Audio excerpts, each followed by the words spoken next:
Okay, everybody, I'd like to welcome you to the fourth Regional Delivery Committee meeting, and I'll call on Yane to do Mihi.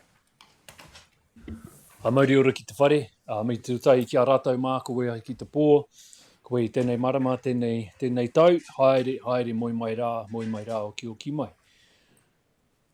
Nā reira, rātou ki a rātou, tātou ki a tātou.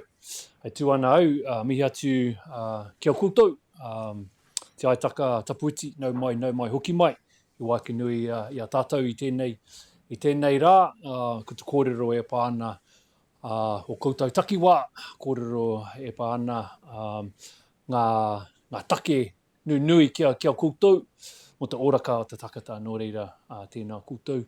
Kia kōrua, Uncle Dick, Uncle Dawn, pai ki kitea ia kōrua anō, hara mai, hei tautoko, hei tuara, mō ngā wahine kei mua ia kōrua, nō reira tēnā kōrua, hei pautoko manua o Waiho, nō reira koutou, tēnā koutou, tēnā tātou katoa, whatu karakaro te takata, toi tū te whenua, as people disappear, the land remains.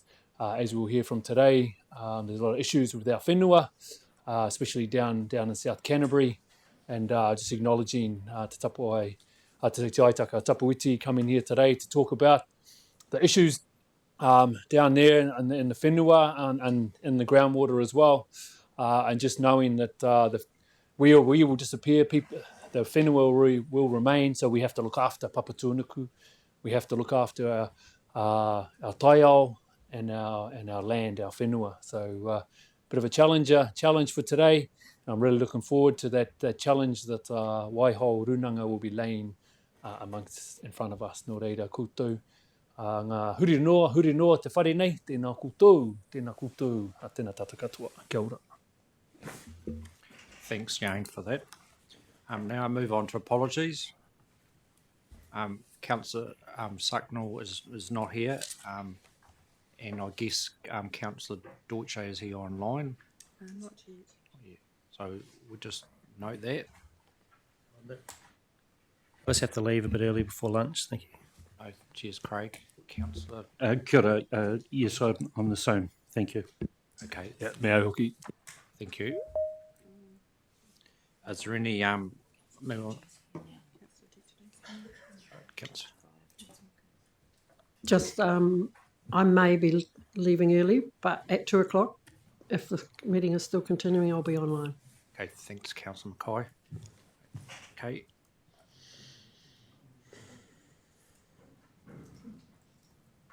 Sorry, just conflicts of interest. Item 3, are there any conflicts of interest on the item on today's agenda? Okay. If not, we'll move on to number 4. Public forums, deputations, petitions. I now welcome Dardanelle, McLean-Smith, Uncle Dick and Auntie Dawn to our meeting today, and I ask you to come forward and present your deputation, Dardanelle, and so welcome to the table. You have 10 minutes to present to the committee. A bell will sound at 9 minutes, indicating you have 1 minute left to speak. Councillors can then ask you for questions or clarification.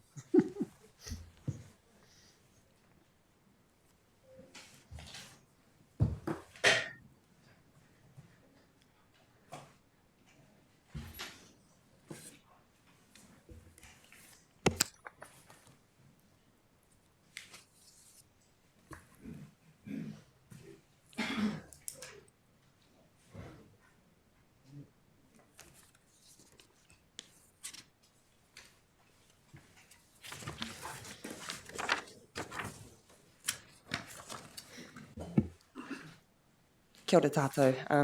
Mihi ana kia koutou katoa. Thank you so much for making time to hear our kōrero today. And mihi ana kia koe Ian. Thank you for the acknowledgement of Uncle Dick and Auntie Dawn as well. So Te Aitaka Tapuiti is our hapu. There's about 18,000 of us, well, that's growing every single day, that have whakapapa to Te Aitaka Tapuiti. We're administered by Te Runanga o Waihao, which is one of the 18 papatipu runaka of Ngaitahu. Our takiwā, or tribal boundary, extends from the Pariora Awa, south of Timaru, down to the Waitaki Awa, into Omarama and then into the main divide. So it is a vast and diverse environment that we're kaitiaki of. I want to talk to you. Sorry, I don't think this is the right presentation. Oh, well, they're actually doing really well in terms of producing their nitrate and production and consumption, but yesterday. Look, it's the one that's been handed out.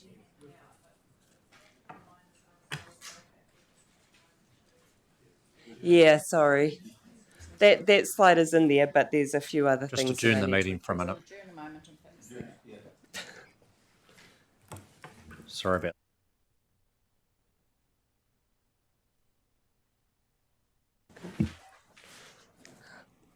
Kia ora anō. Great, I've been given some more time because I've explained who we are and where we come from, so I don't need to repeat that. The clock starts again. You guys are very generous with your time. Kia ora. That photo there is just a photo of some of our tamariki that at must have been one of our wānaka down home, and it's just so lovely to see that we're having more whānau return back to the marae. I'm going to data dump a whole heap of information onto you, and I'm hoping that you've got the right presentation in front of you. This is a table from the report for the Ministry for Environment 2023 about nitrates within drinking water. The key terms, I may be speaking to the choir, but I just want to reiterate who is the World Health Organization. Nitrogen, it exists in many forms: gas, nitrate, nitrite, ammonia, organic nitrogen, and it's found everywhere. It's naturally occurring, but it's also produced as well. The equivalent unit, and this is what sometimes people get confused about. So you've got the different measurement of the types of nitrogen expressed as nitrogen or nitrate nitrogen. So you can see on the table here, on the left, nitrate is measured here 50-50, and the measure in terms of the level. So the WHO guidance level says it's 50 milligrams of nitrates per litre, which is equivalent to 11.3 nitrate nitrogen. It gets confusing, and I am no scientist.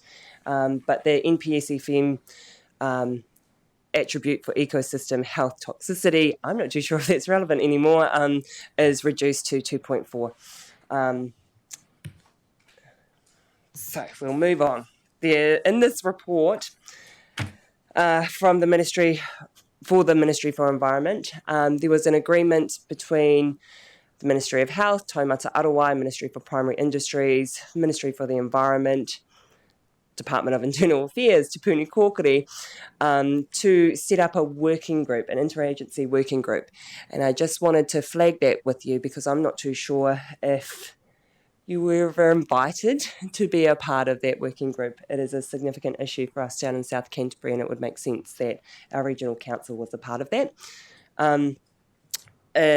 And the second point is around the monitoring and reporting of nitrates and anything to do with nitrates in the drinking water. There is an agreement that MOE, Ministry of Health, and Taumata Arawai would be working together to standardise and then also share that monitoring and reporting. And I just wonder, I don't know if I can ask you guys questions now, but have you guys got access to that? And if you don't, then I think it's a good idea to get access to that and then maybe able to share that publicly. The relevance of that slide will come out in due course. I want to talk to you about our Wai Māori Ture down home. So we've had a number of breaches of the 50 milligram nitrate level within our drinking water down in South Canterbury, particularly the lower Waihau water users or rural water scheme. As of yesterday, it was sitting at 43 milligrams per litre, and it's fluctuating. We've been on standby for the past couple of weeks. So as a response to that, our whānau at Turunanga o Waihau decided to set down a Waimaori ture. This is our expectation of the nitrogen limit within our drinking water.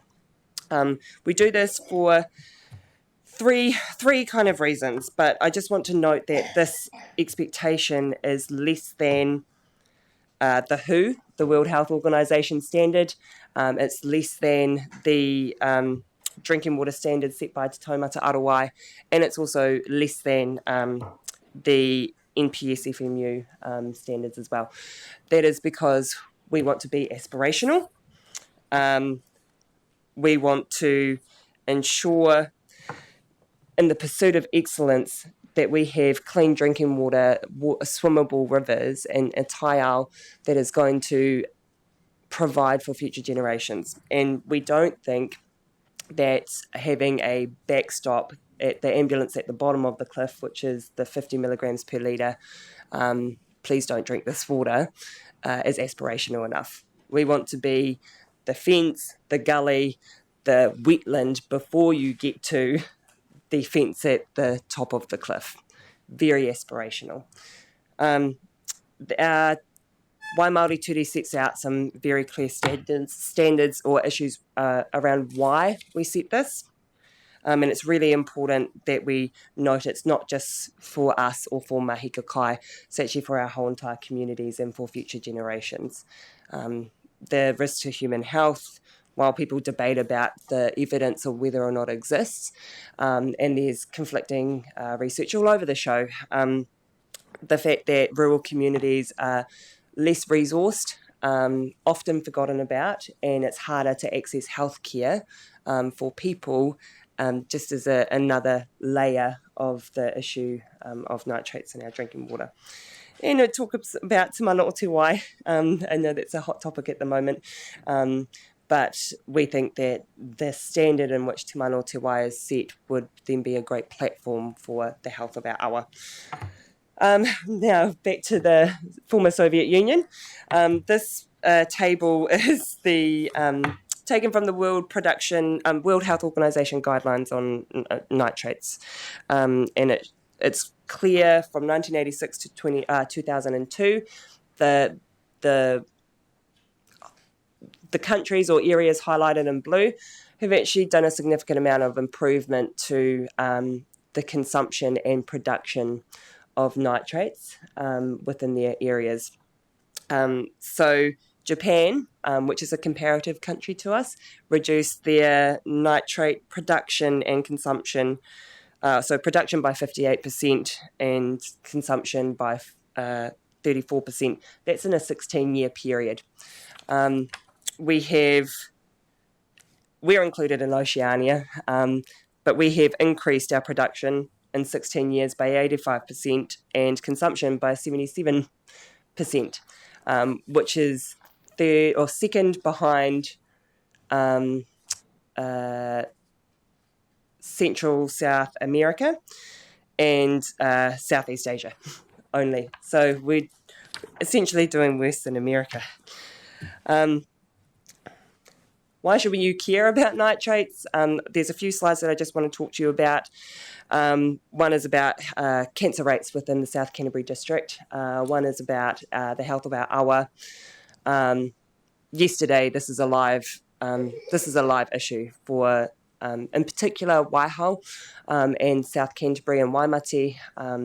The cost to fix this is going to be huge as well. And if we do not do this, we will face real consequences, or our future generations will face real consequences. My boy, he's somewhere around here, sitting on that chair. He's going to have to deal with that problem, and it's coming up very quickly. So, South Canterbury, This has come from Te Whatu Water's cancer website, cancer tracking website. I hate to say that, but this is the South Canterbury District Health Board over data over a 5-year period from 2017 to 2023. We have the highest rates in the South Canterbury area. How long does that? What does that mean? Sorry. 5 minutes. Oh, come on. Sorry. 1 minute. Okay. You can read all of that. This is a production of, or a snapshot of our awa, and we have 24 awa monitored, and only 9 of those are in a space where we will feel very comfortable taking kai out of. This is obviously from your own data. We have a lot of hotspots within our area.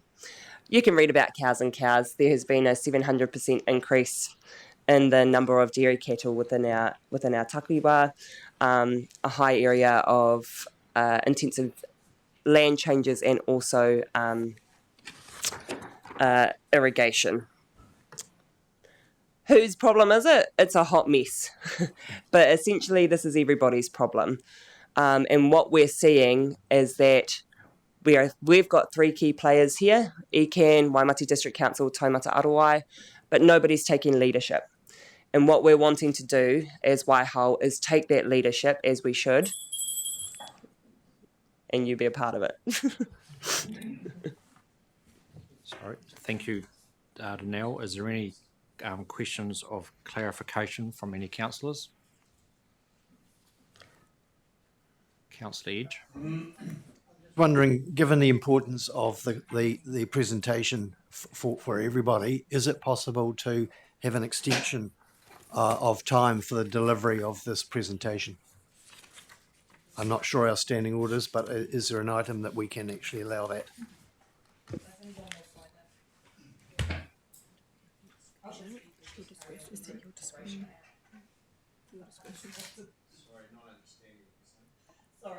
I was just saying we have had speakers who just brazen it out and carry on and haven't been stopped dead on 10.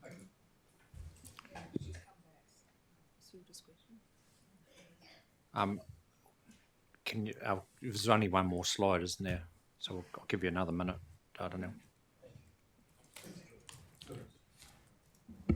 Kia ora tātou, thank you so much. This is our last slide. This is what's needed. What we're asking for is true leadership. We want 2 of your councillors to come and help us do this mahi and coordinate and leverage your political capital to be able to address this issue. It is urgent. It's not a problem that's going away, and we cannot keep on burying our heads in the sand or pushing it off to next year. We need to quite literally start doing the mahi 5 years ago, 10 years ago. Resourcing, this mahi is going to be hard work. It's going to take a lot of time, resources, smart people, community leaders, and it needs to be well resourced. I'm asking you to back yourselves, but also back us as your Te Tiriti partners. It's really important that we're side by side. And the unfortunate thing is that we have election cycles and priorities change. And what I'm asking for on behalf of our 18,000 whānau is a commitment across the election cycles to address this issue long term. It cannot be not prioritised one cycle and then prioritised another cycle, because we won't get the outcomes that we're all seeking. Kia ora tātou. Thank you, Dardanelle. Now, can I ask councillors for any points of clarification? Karakia. E mihi atu kia koe Dardanelle, me tō kaumātua whānau tautoko, Uncle Dick, Auntie Dawn. Can I, first of all, just give this presentation some context? Because, yes, there has been 2 presentations. This is the second one. But the first presentation was actually to Te Rōpūtuia. And the reason why it's coming here, so treat that as a first presentation, is because this is a committee of council. And so this is where we walk the talk, as opposed to Te Rōpūtuia. So just to make that point, first of all. The second point I want to make is that this here is a cry for help that has actually been out there for quite some time. And when you look at all the parties that are involved, you've got the Waimate District Council, you've got Te Taumata Arawai, you've got local water users, local healthcare providers, the farming agricultural industry, which is a big player in this. And then also you've got river rating committees as well that's involved in this. You've also got the Te Whatu Ora. And then you've got some international data that actually does comparison. And so what this is about something that we have to stop talking about and get moving on doing something about it.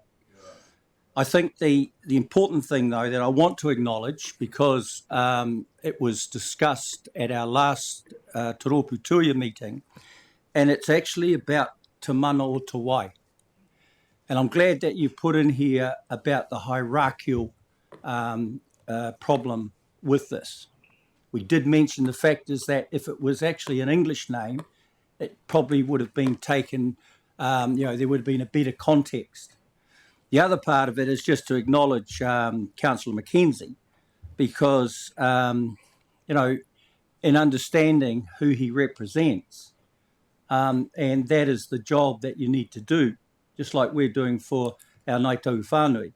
But it was him in 2020 that actually was one of the ones who had their Te Mana o Te Wai listed in the National Policy Statement on Fresh Water. And so in 2020, hang on, can I just finish? It may have been 2010, but it's still being talked about in 2020 onwards. So let's be clear on that point. And so the other part of this is that it's from here to Mana o Te Wai, and this is the whole basis and essence of what this is about. It's about fresh water, and it's actually about a first world situation here, not a third world or even a fourth world. And so that is what this presentation is about.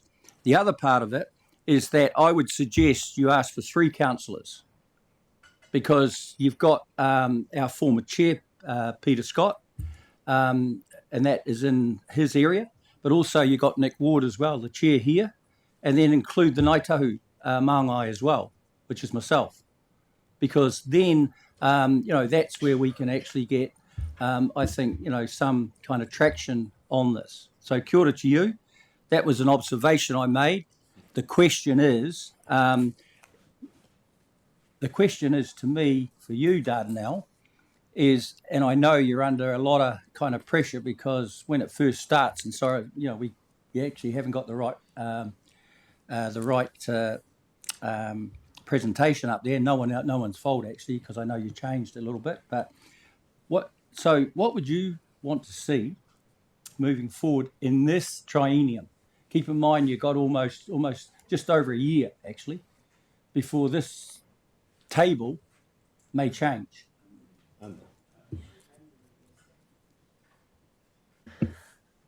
Kia ora, Councillor Korako. Great pātai. Is it sad to say that I haven't even dreamt of that yet? Because we're still importing water to our marae and to our kaumātua, so that then they don't have a higher risk of getting unwell. I think by the end of this year, and I'm thinking on the fly here, Uncle Dick,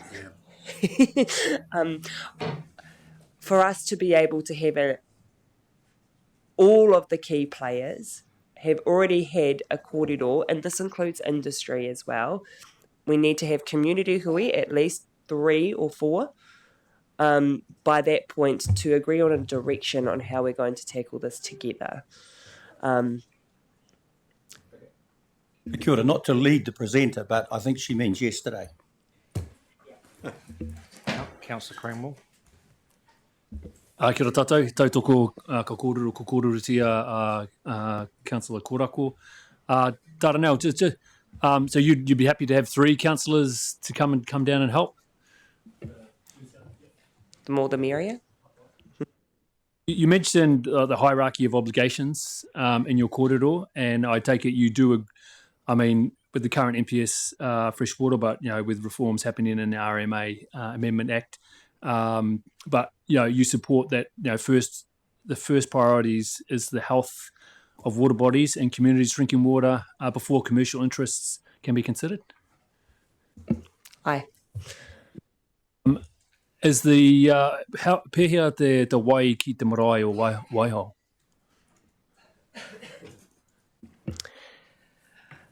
So we can't drink our water because we are at a higher proportion of having worse health impacts. And so as a precaution, we set our standard to 1 milligram. At the moment, it's 43, and that gets delivered to us through the Waiho or the lower Waiho water scheme.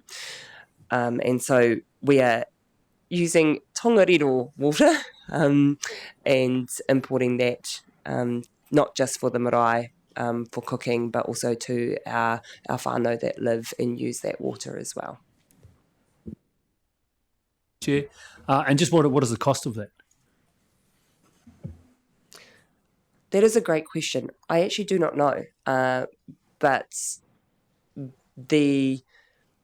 our rangers deliver the water because our kaumātua, they have to get it set up onto the benches so that then they can use it, and our kaumātua can't lift 40 litres of water onto a bench.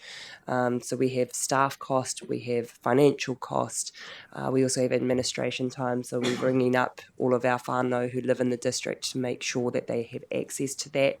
Then there's the cost of delivery as well, and it's difficult because we don't want to cook with it. We don't want to shower with it either. But there are people who do take that risk. Thank you. Councillor Mackenzie. Thanks, Mr. Chairman.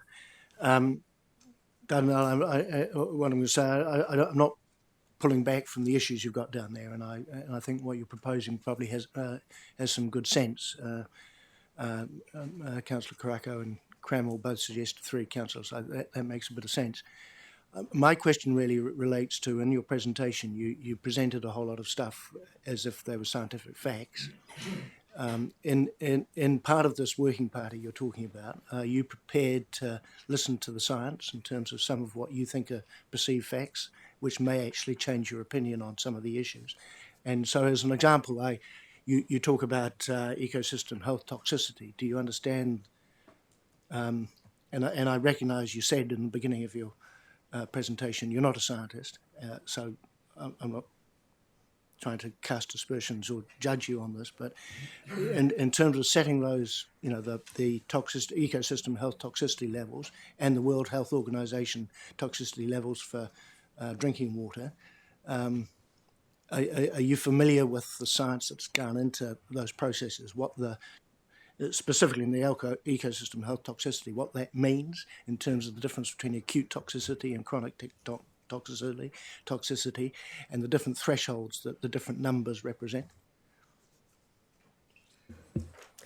Kia ora, Councillor Mackenzie. Sorry, was there 2 questions or just the one about? The overall question is around science, but specifically around ecosystem health toxicity. So there are 2 questions there. Kapai, yes. Okay, so yes, science. We would more than welcome all of the science. We've already been talking to Lincoln University around the research and the evidence about that, as the South Island's, I don't know if I'm allowed to say that, premier land-based university. In terms of the science behind the different levels within the toxicities, I'm not aware on how that process works. And that is something that would be really welcomed, I think, not just for our whānau, but for the whole entire community who use that water. Kia ora. Thank you, Councillor Burns. Kia ora, thanks, Mr. Chair, and thank you for coming. And it was good to hear this presentation the other day. I do have a question. I would just say too, I'm not a scientist, but I know that as a child, I'm 64. Actually, on Friday this week, I could drink from any river when I was a kid. I certainly can't do that now. So, fantastic. I do have a question. I'm presuming this is still just questions of clarification rather than, yep, although I agree with everything that you said, Councillor Korako, and you too, Councillor Cranwell. My question is, Waimati District Council are building a denitrification plant and see that as a solution, but they don't mention destocking or de-intensifying for dairying. Do you see that as a possible win-win, or do you think that's just ideologically stupid? Kia ora, Councillor. Look, we're a part of working with the Waimati District Council in terms of the denitrification plant, and we have been for a year or so. The issue that we have is that the denitrification plant is a band-aid, and it's a must-needed band-aid because we need to get clean drinking water safe drinking water to the communities that need it. But it's the short-term fix and not addressing the root causes and underlying issues is going to create more denitrification plants needed across our whole entire country at some point. And so the cost to the community is significant if we do not address the immediate need and also action a longer term wider impact plan. Kia ora, thank you. It's awesome. So can I interpret that as saying we're likely to see more and more of our communities coming to us with the same issues? I would say so. I'm surprised that Ashburton District hasn't already come to have a kōrero with you about the nitrates in the drinking water. Can just remind you, councillors, this is about clarifications from this presentation. So, yeah, just keep to the...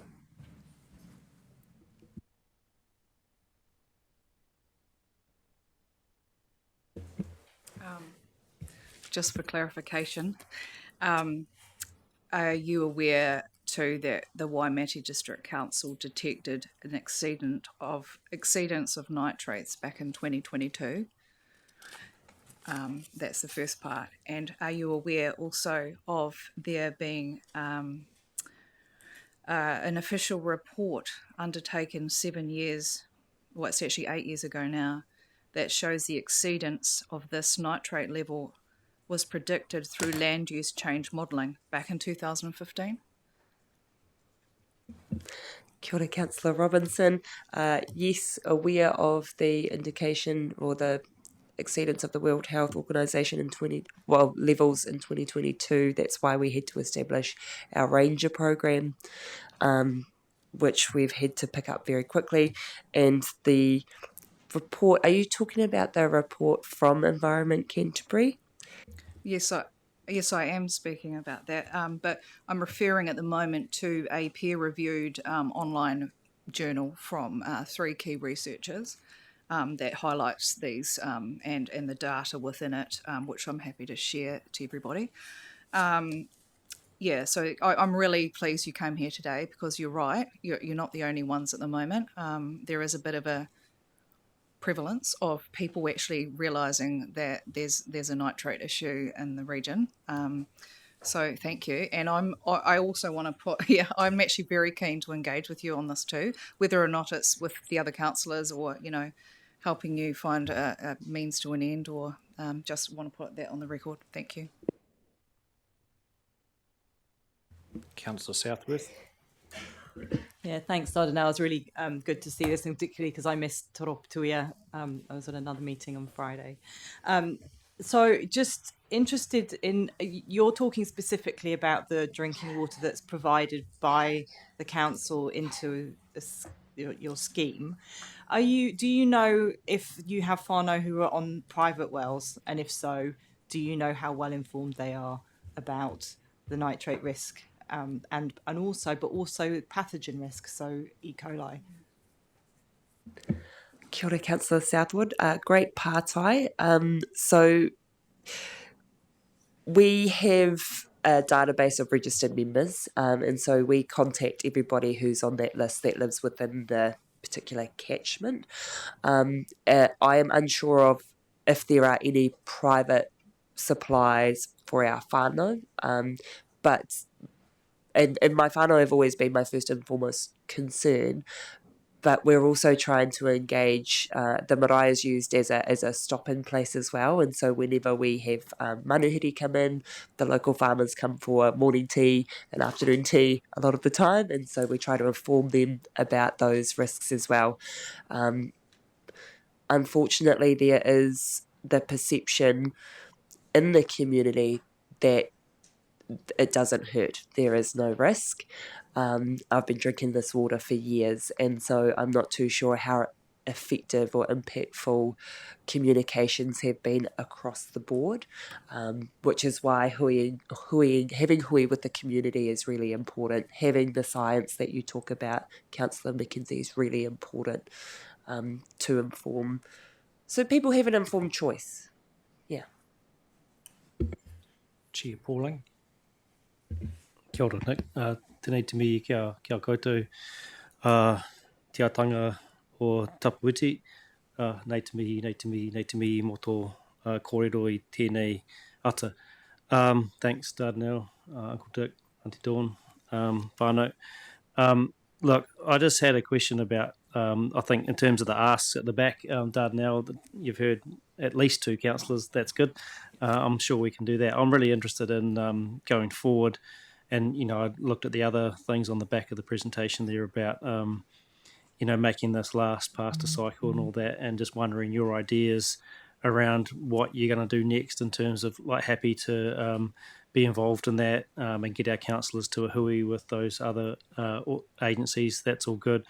And I think in terms of what's happened recently with some of the changes to the RMA, we can't actually change any freshwater plans or rules at the moment, but a non-statutory approach working with industry and those other bodies would be a way forward. So is that something that you're keen to do in terms of getting an agreement together around that?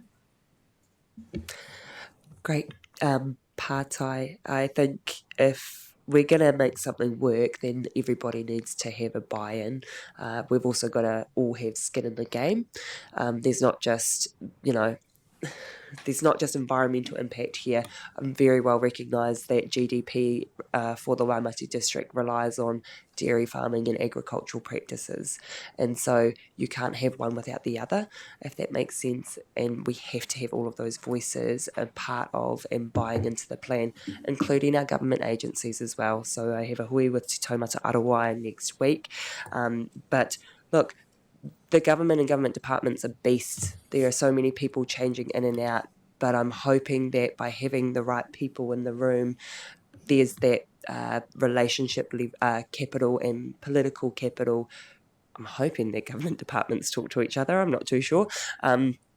But being able to have all of those people in the room to drive the action that's needed in our little portions of this piece of paradise, then I think that that's going to get us the best outcomes.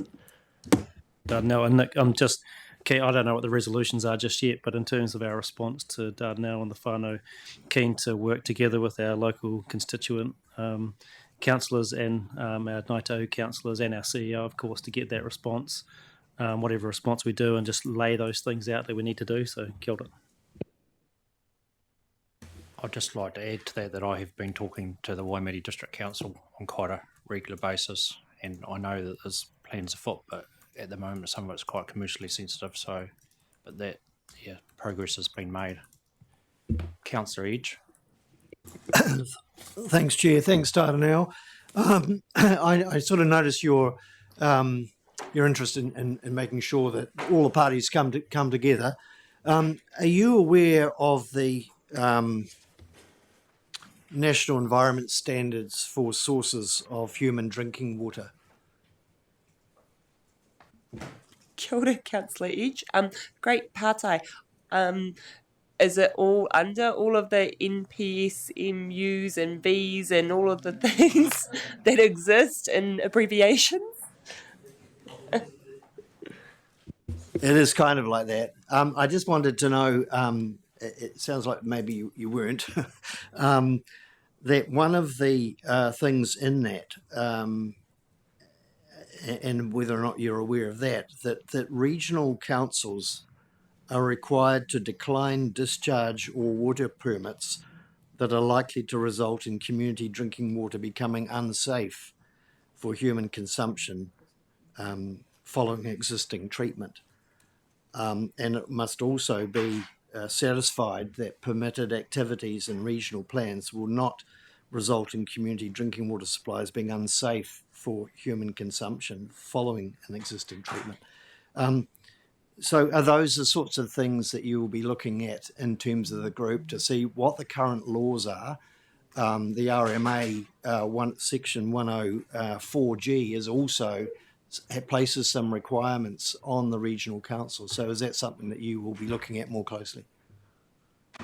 Great partai, Councillor Edge.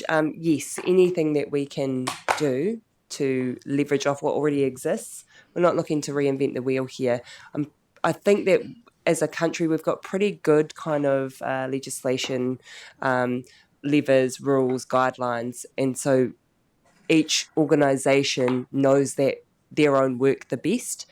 I am no expert, and so being able to pull those together to see how they all intertwine as a part of a recommended approach for the future would be amazing. Okay. Well, Dardanelle, thank you for coming along today, and also thank you to Uncle Dick and Auntie Dawn for supporting you. And we'll raise the matters you've referred to today with our chief executive. So do I have someone to move that this motion that we have in front of us? Thank you, Councillor Robertson. Seconded, Councillor Cranmore. All those in favour say aye. Anyone against? Carried. Thank you. You may leave the table.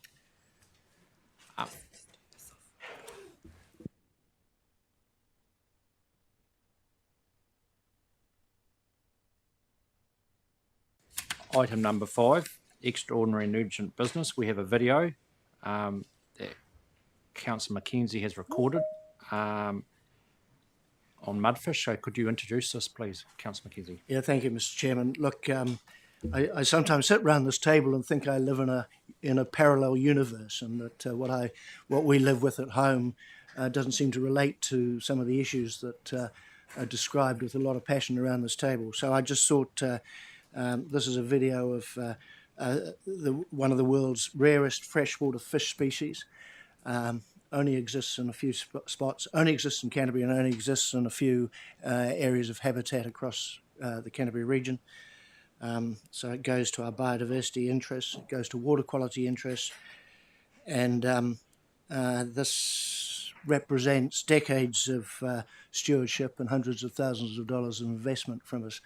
And I think it's really, really exciting. You may not be quite so excited, but this is Neocanis barosus, one of the world's rarest freshwater fish, and these are the juveniles, which are easily found when you have them in your habitat. So you can see them there just very faintly.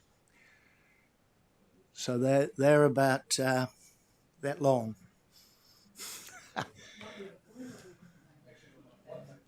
Well, they're related to whitebait. So they're related to, yeah, there you are. Just aside. There you are. Did you want to replay it?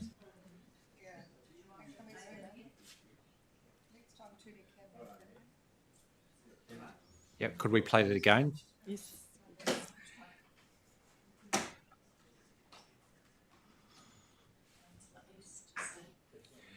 And if it's, we have maybe 1.5 kilometres of creek that runs through our home farm, and all the way up the creek I can find the juvenile mudfish, which just shows how much they're thriving in this environment. But this was just one particular spot where I could,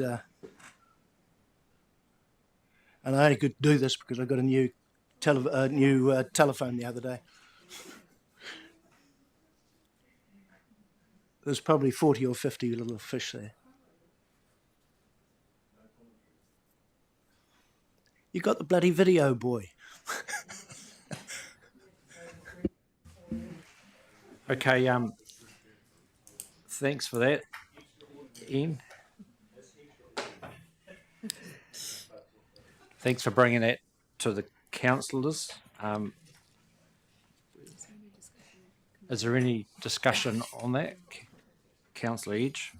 Well, my discussion is that I don't know whether that actually fits the category of extraordinary and urgent business in terms of the business. But I mean, interesting, but I don't know whether it was necessarily something that needed to be brought to the committee through this particular clause. Okay. Yeah. I could point out that this is the Regional Delivery Committee, and actually these are the outcomes we're trying to deliver on. So, Okay, Councillor Burns. Well, I actually disagree with Councillor Edge there. I thought it was lovely. I've always loved mudfish, particularly if you could see them up close. They have such a smiley looking face. So thank you for that. It's certainly made my day. And I'm glad that the chair has seen that we can use this as a precedent in order to be able to things of extraordinary and urgent businesses that we can think. So thank you. Kia ora. Thank you. Any more questions? Okay. Sorry. Yes, Councillor Robertson. I actually find it interesting too, but I think you might need to flip the camera around next time and a longer video. Thank you. Okay, thanks for those comments. We'll now move on to item number 6, notice of motion. Councillor Southworth, I invite you to read and move your private well testing events motion.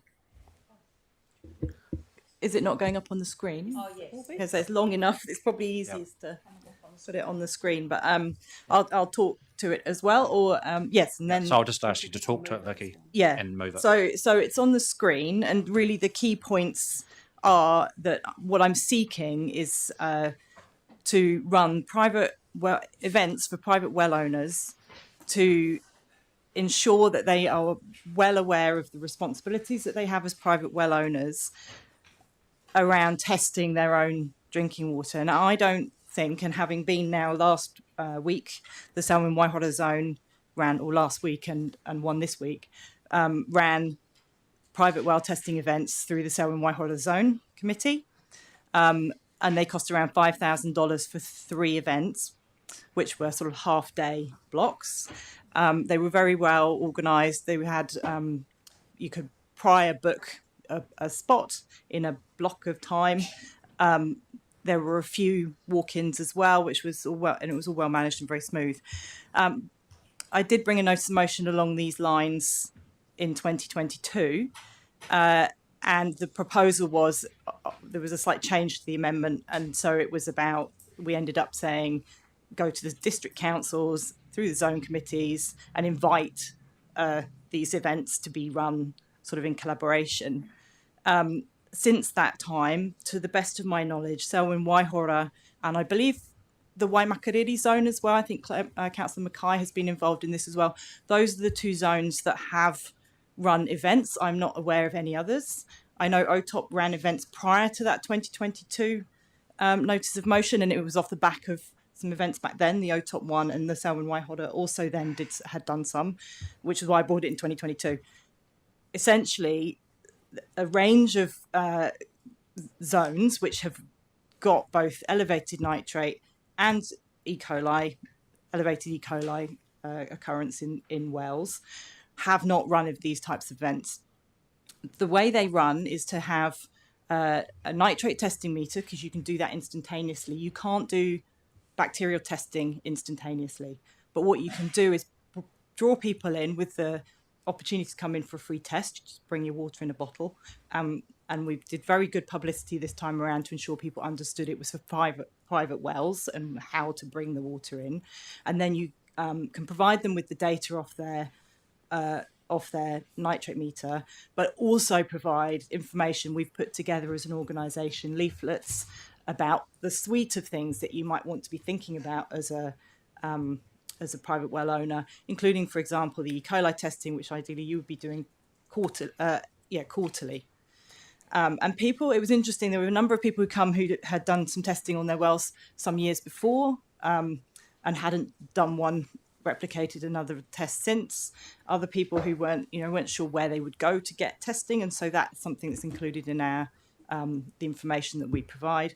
We have updated off the back of the Sau and Waihora zone running these things, and Waimakariri, there has been updates made to our websites, but also to some of the other organisations like to Whataora and to the districts to make sure that we're well aligned in terms of the information we're communicating. I note that we have large areas of Canterbury which do have elevated groundwater nitrates and also E. coli instances based on our groundwater quality testing reports that we do annually.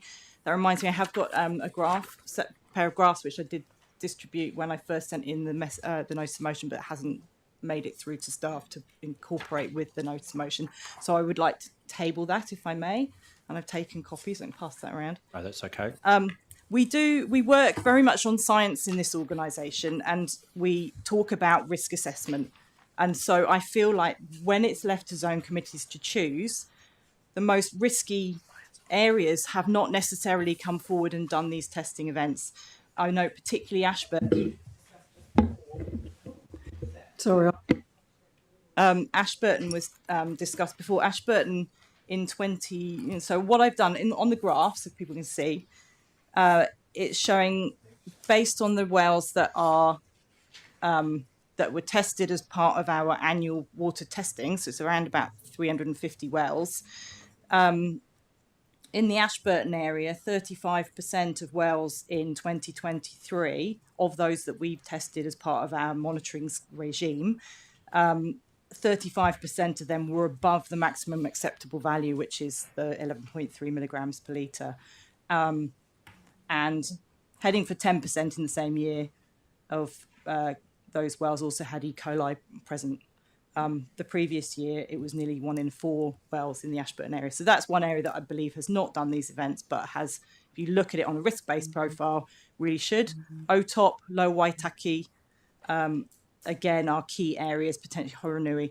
So I would like staff to bring us back a science-based risk assessment of where should we be putting these events to ensure that people who have private wells in these areas are well informed about what they need to do. What else?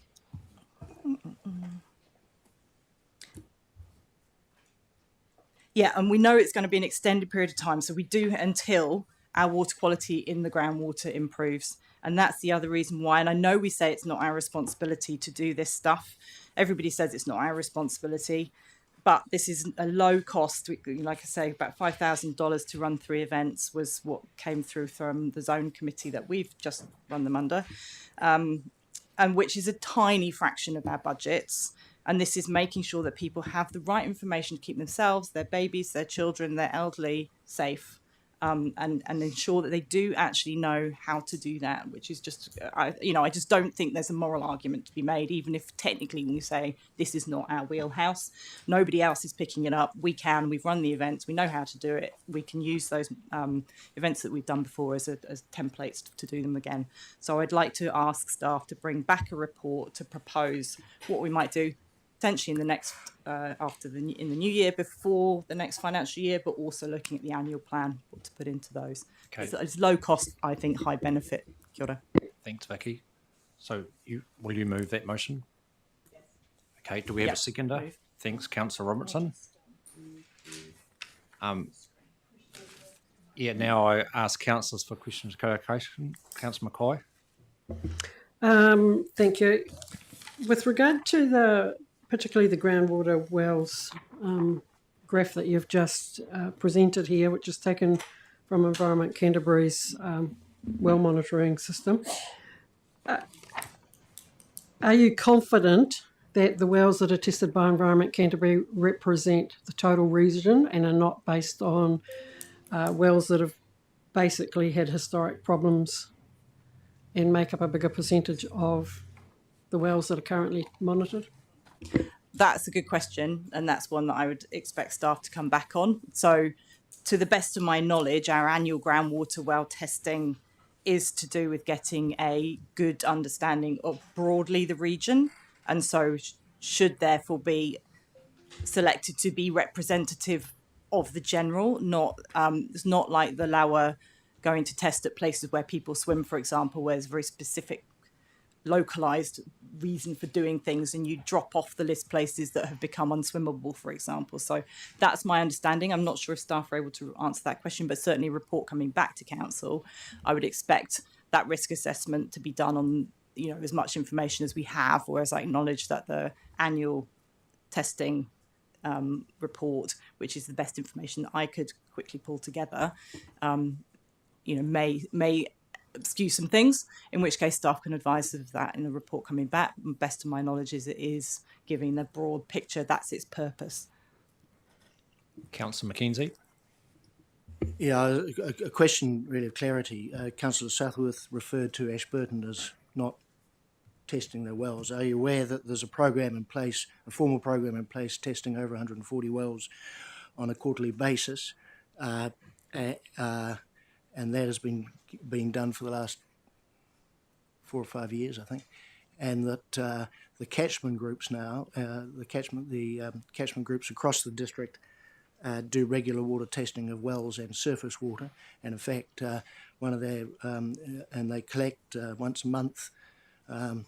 And that, in fact, is going on today. So, in fact, the Ashburton district is extremely well aware of the water quality, not only in the groundwater but the surface water on a regular basis.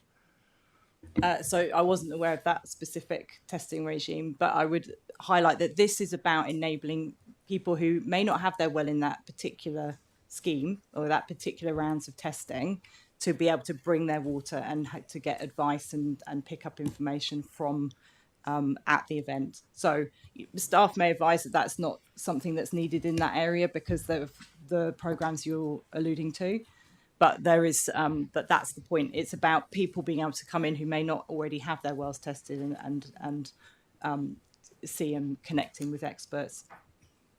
The advantage of this particular program is that the wells are taken from a cross section across the whole of the plains, and the information is available to the community so that they know whether they've got an issue or not, and then are encouraged to test their own wells if they think they are in an area where there's an issue. So probably in terms of being well informed, the Ashburton district is probably one of the best informed districts in New Zealand for water quality. Thank you, Councillor McKenzie. Councillor Robertson. No, thank you, Vicky, for bringing this forward. Yeah, it's interesting listening to all the different, I guess, well testing regimes in the region that some of us aren't actually aware of. And I'm just wondering where that data is collected and actually relayed to. I'm assuming it's probably the district council or similar. But what I would like to see, Vicky, and I'm wondering if you've actually considered this too, is the availability of it in one place, like Canterbury Maps. You know, 'cause people could opt in, opt out of having maybe some of the nitrate indicators put on the Canterbury Maps. I think that would be really handy. And I know some of it's there, but a lot isn't. Thanks. So just in terms of the well testing that occurred at the Selwyn Waihola Zone roadshows, the people that came were given the opportunity to put their data into a national database program that's being run through Otago University. And so, but we didn't take the data ourselves because it's not verifiable as such. It's, you know, it's not like scientifically rigorous necessarily for us to use in our programs because of the fact you don't have control over how the sample has been taken. But it's certainly something that's going into university information and is part of a national database program for those who want to provide that information into that system. Yeah. Councillor Swiggs. Thanks, Vicky, for bringing this. I've just got a question on the former report in 2023 that we had in February here clearly established that our responsibility for private single household drinking water supplies is not within our statutory responsibility. And it also said that the report explicitly warned that the testing events would reinforce the incorrect perception that Environment Canterbury is responsible for drinking water. Those were the risks that it was highlighting. And it also noted the budget would be around $180,000 for the testing, which you've asked for the information there. My question to you is, what's changed since that February 2023 report to bring this back to us to reconsider now? I think firstly, we've shown that we can run events really cheaply. So $5,000 for 3. And if we're targeting particular areas where we feel there's gaps in knowledge, then that seems like, to me, like a good spend. And it's easy to say it's not our responsibility. I accept that it's not in the legislative sense, but it's a gap. There are many people who came, certainly to the events we ran in Selwyn Waihora, who were very grateful for the opportunity to come, to be able to talk to some people who have expertise. And also that we had present, I think it was Waterforce, who can provide treatment equipment. You know, we were being asked the basic questions around, you know, do carbon filters take out nitrates, for example, or can I boil the water? Will that work? So, you know, there's clearly some misunderstanding, and so there's some good, important messaging to get out. I just think, you know, it's clear whose role's what, but this is a gap, and it's one that we could fill, I think, relatively cheaply in the grand scheme of things. Councillor Swig. So just subsequent question really is that what you're asking for in this, in what you've got up here? Because I find that you're asking a lot more for information, which is what we did resolve to do, but you were asking in this resolution for us to specifically do the testing. So I just wanted to clarify what it is you're really wanting to get out of this. So I'm asking for staff to bring a report back to then be able to make a decision, and I've suggested that that staff look at what the Selwyn Waihora Zone Committee has done and use that as a template for proposing what we might do across the region, but based on a risk assessment, not based on a zone committee's decision making around whether or not they want to run them. So we actually have proper evidence and data used to determine where the most important places are to run these things, given that they do give the community some really important information to keep themselves healthy. Councillor Burns. Kia ora, thanks, Mr. Chair. Vicky, my question is, had you considered, since seeing that data from ECAN, had you considered the information or data that Dardanelle provided both at Tuia, Taurupu Tuia, and again this morning, you know, for example, South Canterbury having the highest rates of anus cancer, kidney cancer, second highest gallbladder cancers, fourth highest for cervix and larynx, fifth highest for ovarian, sixth highest for bladder and pancreas. Had that gone into your reasoning when you decided to bring this notice of motion? Actually, no, I wasn't at Taurupu Tuia, and this went in before that. So this is the first, but essentially in Dardanelle's presentation absolutely reinforces what I'm asking for. And her response back to me when I asked her the question about, does she know what the sort of general sense of understanding around wells and what might be in them and what your testing should be, was that, you know, she certainly felt like it wasn't as well understood as maybe it could be or should be. Thank you. Are there any more questions?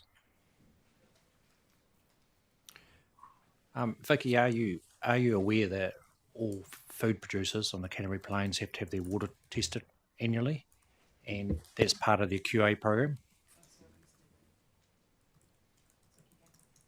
I've just The question. Yes. That was me. Yes. So I'm really aware that there are many people who have a professional connection in to testing and wells and all the rest of it.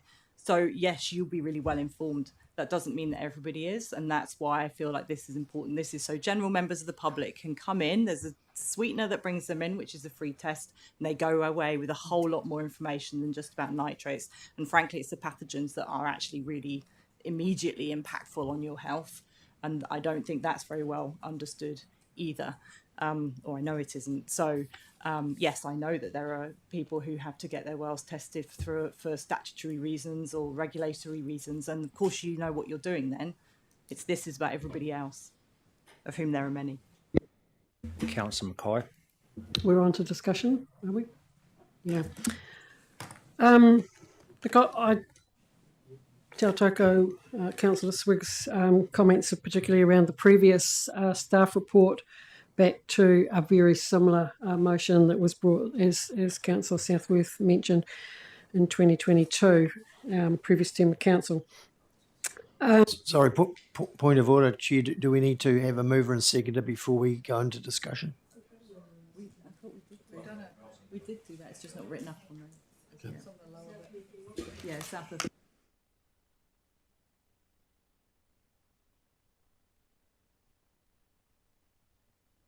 Carry on, Councillor Mackay. Messed up with my flow. So I sit here and appreciate the deputation this morning, but Te Whara Ora is responsible for human health. Taumata Alawai sets the thresholds to protect against high nitrates and other pathogens or other health things, threats. And I just can't help feeling that there has to be some personal responsibility on well owners around taking, being aware of their responsibilities and making sure that their drinking water is actually safe. We have got huge awareness campaigns being run over the last 4 or 5 years, particularly by Greenpeace, Green Party, the likes of Tim Chamberlain that you've just mentioned before. And so basically there is a constant campaign going on, and we see it in the media, we see it on the radio, and we see it in our social media. So I just think that the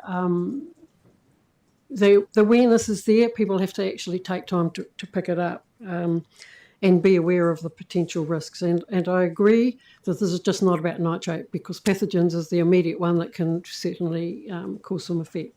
Just single testing of wells is not going to be give very good information to well owners. They need to be doing it quite regularly, so they do need to have that responsibility. I just would also say, in addition to that awareness thing, there is plenty of information. Didn't take me very long to find screeds and screeds of it last night, not only on our website. Environment Canterbury's got a lot of stuff in there, and a lot of links taking it up to other reputable sites. Public health, TAs, they've all got information there. So to me, I think, is this the place that we spend some more money, find some money? What do we, if we spend money here, what is it going to take away from another program that we've got? We haven't got money in our long-term plan. We've asked our staff, and they've committed to take $13 million savings. Have we got staff capacity? I just have so many questions here. I really can't support this, given that it's just over 18 months, I think, since the last report came back. I don't see too much different.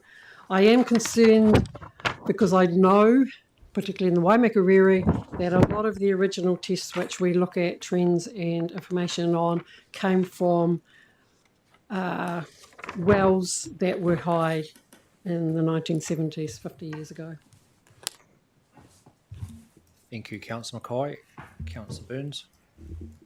Kia ora, thanks, Mr. Chair. Look, thanks, Vicky, for this.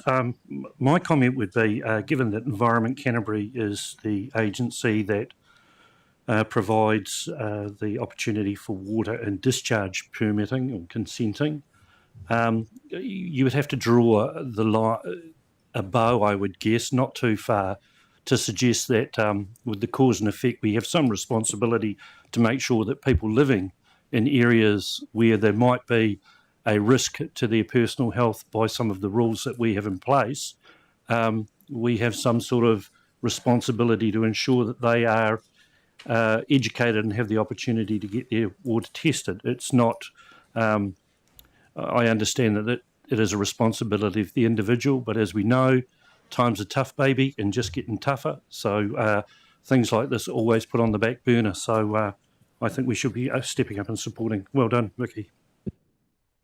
Councillor East, did you have your hand up? Thanks.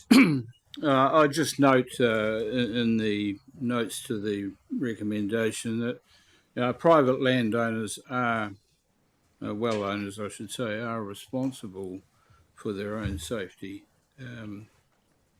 I do have some reservations about adding extra cost to our budget. It's not in our long-term plan, it's not in our annual plan, and as a previous speaker said, well, you know, if we adopt this, it's going to be at the expense of something else that we've already budgeted for. I note in an earlier discussion about wilding pines that perhaps this should go to the Audit and Risk Committee for consideration, and maybe the same applies here. Our levels of nitrates generally within the World Health Standard, but I do accept that we could be a lot better than we are. And finally, I think, we're concentrating on water in our wells and our open streams and things, but no one ever gives much consideration to the amount of nitrate that we're actually ingesting in our own diets. Processed meats, and particularly brassicas and things, you can have more nitrate in a serving of cabbage than you'll have drinking a gallon of water. So, 1,000 if, gallons. huh? 1,000 gallons. 1,000 gallons, right. So, I find I'm struggling to be able to give my support to this recommendation. Thank you, Councillor Edge. Thanks, Chair, and thanks, Vicky, for bringing this to us again. I just want to remind people, and I think it's right, and I think it's worthwhile having the councillor provide staff providing a bit more of an updated report. But I just said before, we have a national environment standards for sources of human drinking water. And it says that the National Environment Standard requires regional councils to ensure that activities effects on drinking water sources are considered in decisions on resource consents and in regional plans. And it's specifically that regional councils are required to decline discharge or water permits that are likely to result in community drinking water becoming unsafe for human consumption following existing treatment. So that's a community water supply in particular. I have a well and I get it tested every couple of years, and so I know about that. But I know on the Waimakariri Zone Committee several years ago, some people came from the West Eaton area, and the Zone Committee was horrified that they were drinking water that was either not compliant or so close to not compliant, and they didn't even know about it. So to me, it's a responsibility that we have under the National Environment Standards to provide sufficient communication to the public about their need to check their water supplies.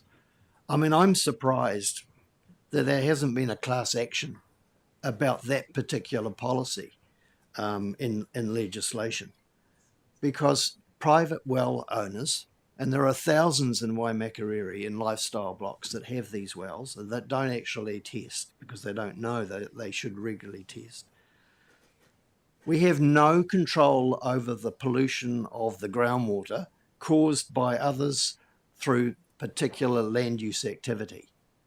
And private well owners are then required to spend thousands of dollars. The recent test I had for my well was in the order of $600 to $1,000. And you suggest that people should do it regularly, about every year or so. It's an extremely expensive business, and when they find, or if they find, that their nitrate levels in excess or close to the requirement, then they have to spend even more thousands of dollars to fix it. So I support this, and I actually would support an ongoing thing, not having to come back every couple of years to ask for some kind of communication to our public about this issue. But at the moment, I'm supporting at least some further information on this from staff. John, Councillor Sucknall. Thank you, Mr. Chairman. I read the notice of motion and been here for part of the conversation. We have really good knowledge of our water within Selwyn, and I chair the Ground and Surface Water Expert Review Panel for CQW, which is an independent panel, independent consultants that sit on it. And we know that from time to time we get random E. coli that pops up. We have no understanding of whys, but it's random. Equally, we see our nitrate nitrogen over the period of time that CPW's been in place, not showing any significant change as to the prior numbers of the scheme going in. So we have some real challenges sitting there. And we also see in our monitoring, and the monitoring isn't just done by Central Plains, it's a mixture of Niwa, Selwyn District, Environment Canterbury, all those wells and those data that come in are showing variations from time to time. And so a single point of measuring to say your water is good or bad, whether it's for E. coli or nitrate nitrogen, in my mind, does not provide a simple scientific answer. It is a point in time. And when I review the data that I have in front of me from those monitoring reports, a single time point does not achieve anything. Thank you. So I will not support. Thank you, Councillor Sacknell. Councillor Swiggs. I just wanted to say that I'm Councillor Southworth. I won't be supporting it today. I don't find that, after reading the February 2023 report that we've already looked at once before, I don't see that there's anything changed in the circumstances that we're looking at to justify a decision to make again today. So if it really, for me, it's going to duplicate the services, potentially mislead the public on what our actual role is, and we can actually do that in a better way. And divert roles from where we should be thinking about. What I think we should be doing is consider strengthening our communications about things if we want to do that through different mechanisms that we've already got, and reaffirm our statutory responsibilities. So from those things, I don't see that there's any new information being presented that would justify making the decision today. Councillor McKenzie. Yeah, thanks, Mr. Chair.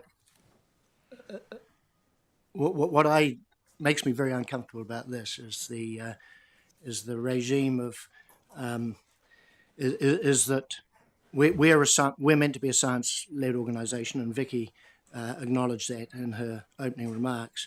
But in fact, the motivation for this is not about science, because a significant number of the councillors here don't agree with the science when it comes to what is safe water, and our Ministry of Health is unequivocal about what is safe water. And only, was it last week or the week before, at the Institute of Agricultural and Horticultural Science, Professor Jackie Keenan, who's an expert on gastrointestinal disease and colorectal cancer, made the point that in fact the amount of nitrates ingested in even high levels of at the higher end of the spectrum in terms of drinking water is such a small part of the nitrates ingested in our in our diet that it's almost highly unlikely to be a cause of cancer or any diseases at all, in fact, for that matter. And yet we've had a presentation from Dardanelle today suggesting that they're so frightened about their opinion about what they think nitrates are, how toxic nitrates are, that they are at only drinking water at 10% of the internationally agreed thresholds. And we've also seen where Greenpeace has run a series of well testing that they tend to hit the headlines with the bad news. And then in the most recent one they did up at, I think it was Oxford or up your way somewhere, they had to retract the information, which got sort of 6-page, because in fact the well they tested it being over the limit was way under the limit and the water was perfectly safe. So it creates hysteria. Now, John, I've already asked Vicky if she understood the well testing regimes in Ashburton, but John has talked about the water testing regimes in the Selwyn.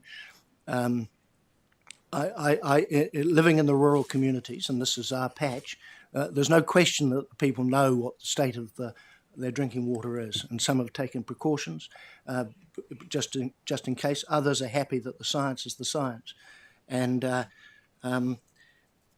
we've got to, if we're science-led and we're going to be directed by a Ministry of Health as to what is safe water, then actually Canterbury doesn't have a problem. And we've got to be able to distinguish between the difference between correlation and cause. And Greg talked about cause and effect.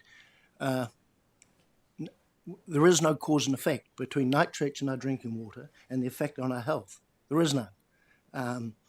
And the stuff that Dardanelle produced is a correlation. That's like saying, because we've got more organic food being eaten now, then it must be, and we've got rising levels of cancer, they must be linked. There's no science to link those, but you can make correlations, do anything you like.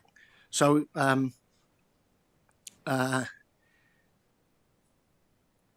really concerned that the political motivation for this is all about creating an issue, is highlighting an issue that is already well known, without actually necessarily telling the public the real science. So when we were campaigning, John and I were campaigning for the last election to this council, nitrates in drinking water in the Selwyn and Ashburton district came up.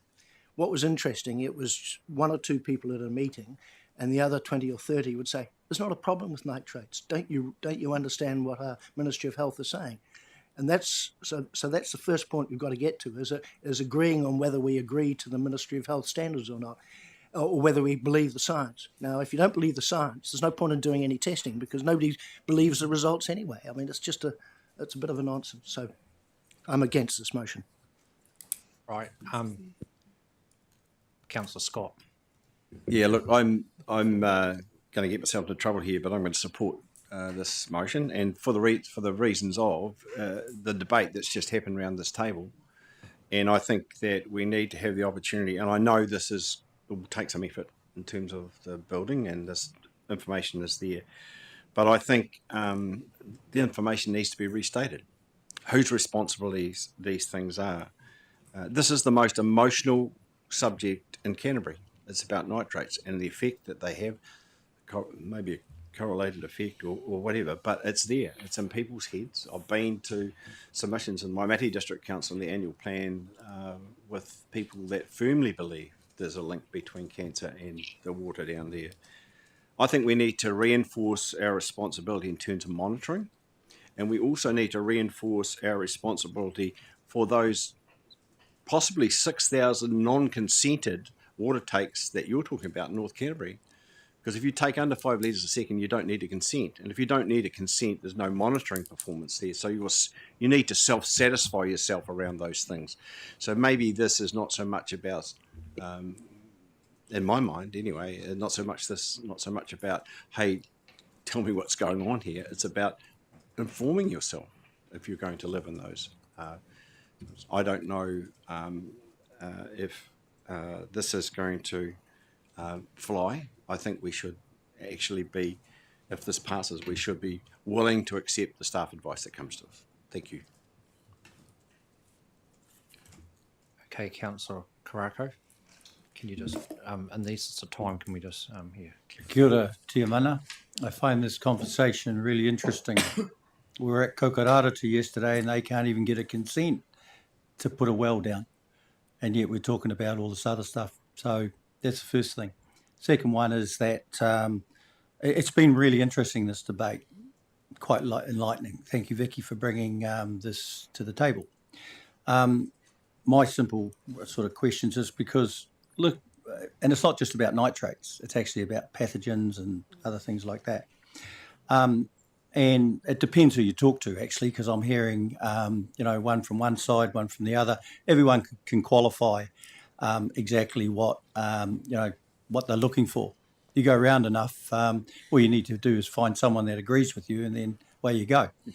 I think the other part of it, though, is that out of that presentation this morning, there was a thing called Wai Mare Ture. Now, what is that? That's actually a document that comes from Papatupu Runanga, and there's probably 3 or 4 that have it, that have actually set their own, because of all of this talk and back and forwards about what is healthy, what is not healthy. So they just decided to do it themselves and set their own limits. And that's all coming out of this. So you're right. nitrogens are nitrates rather are a really topical. So when looking at this and after hearing all of the sort of kōrero here, I go back to what Councillor Swiggs actually is about the report in 2023, which is over a year ago or whatever. But I mean, do we still have a responsibility to to send this to the staff and then come back with the information? But the final part of this is that have we got? Is it in the long-term plan? Is it in the annual plan? Have we got the staff resources? Is there dollars there? And even when we've said to them, we need to find 30 million as well on the way. So all the good work, all the good intentions. Again, it's got to come back to how are we going to do this? And I think we'll find that out actually through the information paper, because we're not making a decision on this. So I'm going to support this also, to that first step, and then let's have a look at it and make a decision then, because we can make it a more informed decision. But there's certain responsibilities that have been highlighted here in this kōrero and also in that first presentation this morning and at Te Rōpūtuia that actually gets you thinking about how we should do this. So thank you. Thank you, Councillor Karakia. Councillor Robertson. I'm actually okay now. Sorry. Thanks. Sorry. There's no more discussion. We will. Sorry, Vicky. Yeah, just so firstly to Councillor Karakia's point, this is about bringing information back so that we actually have good information to make the next steps on. My feeling is this could be quite a small scale thing, and it's about that risk, making decisions around sort of risk based rather than personal zone committee prioritisation. To the points about where's the safe limits and whatever, we are communicating that maximum acceptable value 11.3 to people when they come in. We're also advising that half MAV is important if you're pregnant or have young children, babies. Like that point, you start to test more frequently because, as John has pointed out, Councillor Sunkel pointed out, one test on its own actually doesn't give you all the information you need.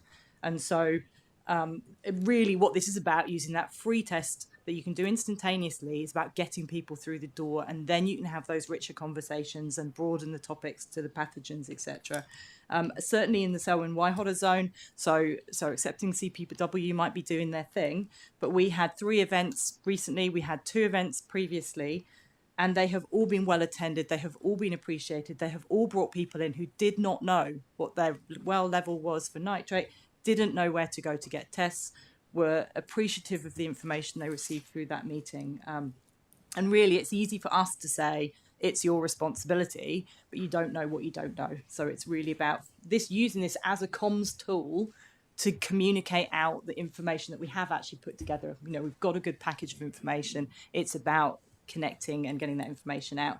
And I'm quite sure that when, somebody comes in and gets their water tested and gets some information, the likelihood is that would get shared to their whānau, to other people around them, their neighbours. And so it's an easy way of broadening that knowledge sharing out into the wider community. It's just very easy, I think, to think, I'll get that well tested, and then you don't think about it. This is a date, point in time, come in, get your test, and then you know what you're doing there on after. So that's my but thank you.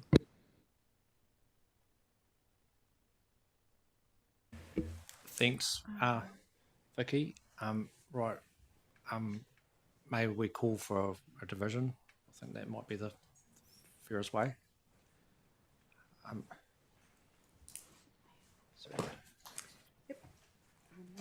Just hold on for a minute.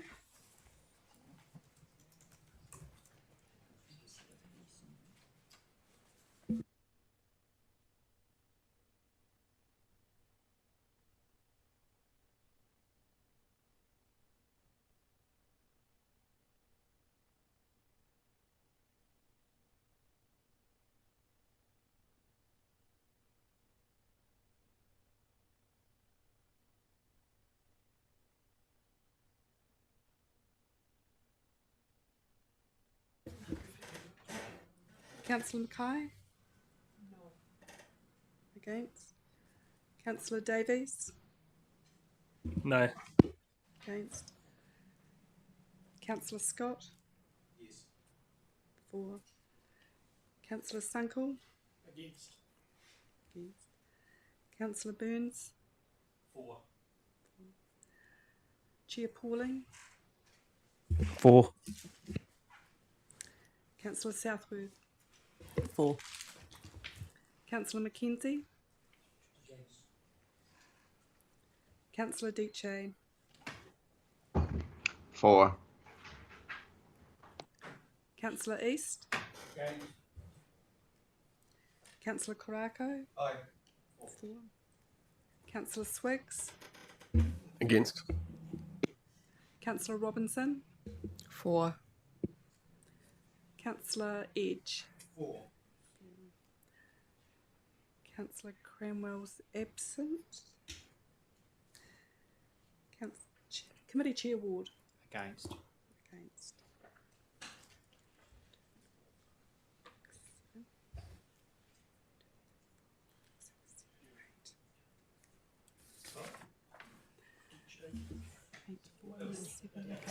Okay, the motion is 1, 8 to 7. Passed. Yeah.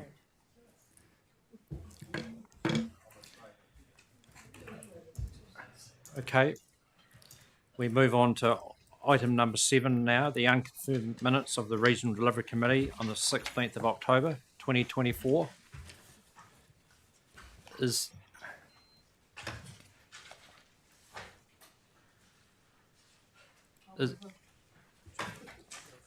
moved by Councillor Mackay. Is there a seconder?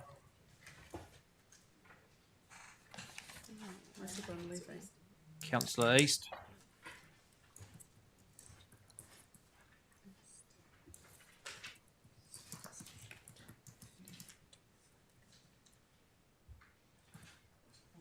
All those in favour say aye. 1 second. There's just a slight error on page 15. Oh, sorry, Joe. Just my surname's been misspelled. Thank you. That will be corrected. Thanks for bringing that to our attention, Joe. Sorry, is there any other questions? If not, all those in favour say aye. Against? Carried.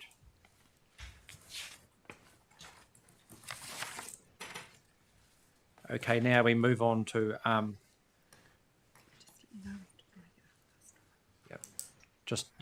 let you know that we'll have to break at 12:30, but we'll start on 8.1 on core service performance reports for the first quarter for 2024-25. So I'll ask for Carmen Marsh and Brian Elliott to come to the table.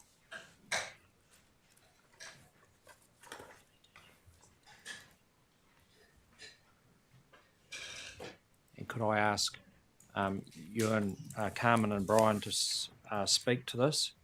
And what we were thinking is if we talk on our one call service at a time, and then we'll have discussion, and then we'll move on to the next one.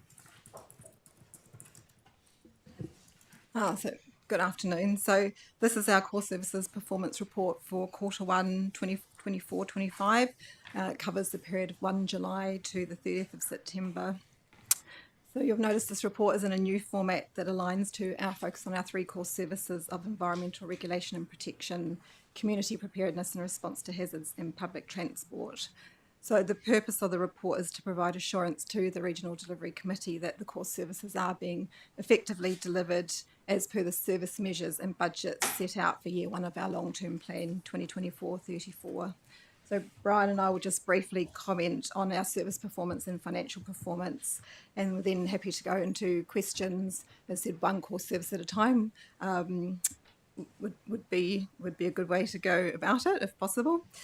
We've got a number of staff in the room that can answer those questions as well. I'd just like to point out, we did have Stuart Gibbon online to cover public transport, but it looks like he's had to drop off, so we'll do our best with answering any public transport questions. So with regards to our service measure performance for this quarter, 30 of the 34 service measures are on track to be achieved by the year end. One of them will not be measured this year, as it's measured every second year. And 3 of them have surveys planned for later in the year. And they are the service measures 18, which is to do with our applicant satisfaction with our contestable funding processes, passenger satisfaction for our public transport service, and customer satisfaction with the total mobility service. So the planning is underway for those surveys to happen, but the results are dependent on what those surveys tell us.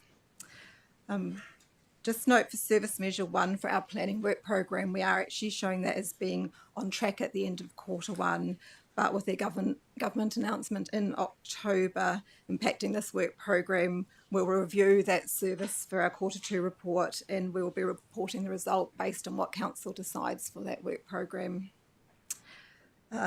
Just a slight plea, if there are any questions for the core services for our consenting and compliance work, if we can hold them off to be covered in the following 2 agenda items.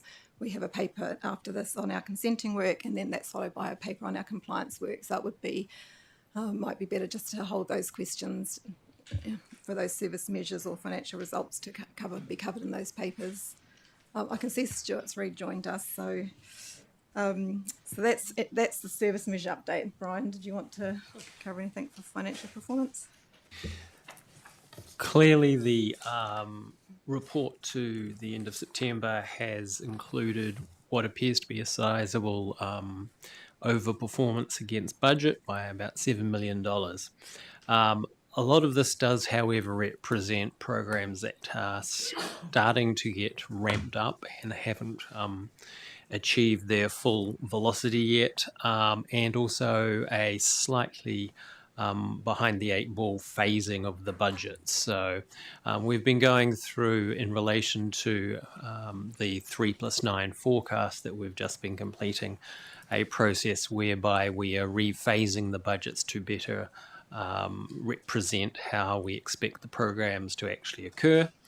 Having said that, our current forecast for the end of the financial year will see us about $2.9 million better off than budget. So obviously the trend of better performance is expected to continue, but the final outcome will not be quite as large as you're starting to see in the Q1 forecast. Just very briefly, some of the things we're seeing in terms of improvements: higher interest income, and actually lower interest expense. Obviously, we're all aware of the movements in interest rates vis-a-vis the Reserve Bank currently. And we have acquired some additional revenue in areas such as land management with rent arbitration settlements. And there have been some savings in areas such as clean heat subsidies and substantial vacancy savings at this point, because once we are unable to fill a position, that budget never gets used. So we've been able to ring fence a lot of that in order to give us a better result at the end of the financial year. So just to repeat it once again, is the current position of $7 million ahead of budget will not stand by the end of the financial year, but we will still be in a substantially better position than we expected to be. Thanks for that, Brian. I see you've got questions from Councillor Scott. Yeah, just a comment at the start, Brian, thank you for this. I found the commentary around the reporting really good, actually. I think it's an improvement, and I was getting really excited when I saw 7.6, and then you deflated me, Brian. So you know that's the downside of that comment, I guess. But I found what was interesting then is what you said, and I don't know whether we can capture then as a general comment about that. Don't get too excited; these things are still happening. But my question is, somewhere is it possible to put reserves so that we can see where they sit in terms of the overall performance? But otherwise, I'm really, really happy with this. This is one of the better ones I've seen, so thank you for your work. Councillor Mackay. Yeah, look, I'll make a comment first, because I think this reporting, or the set out of it, is excellent, and I really do think staff have done a great job presenting this. I guess my question does touch on what you were just saying, Brian, that but we have some quite high inflation figures in our long-term plan, particularly for year one. How is that playing out?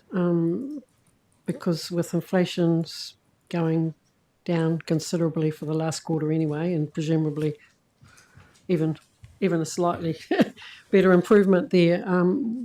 Do you have some idea at this stage what benefits we might get out of that?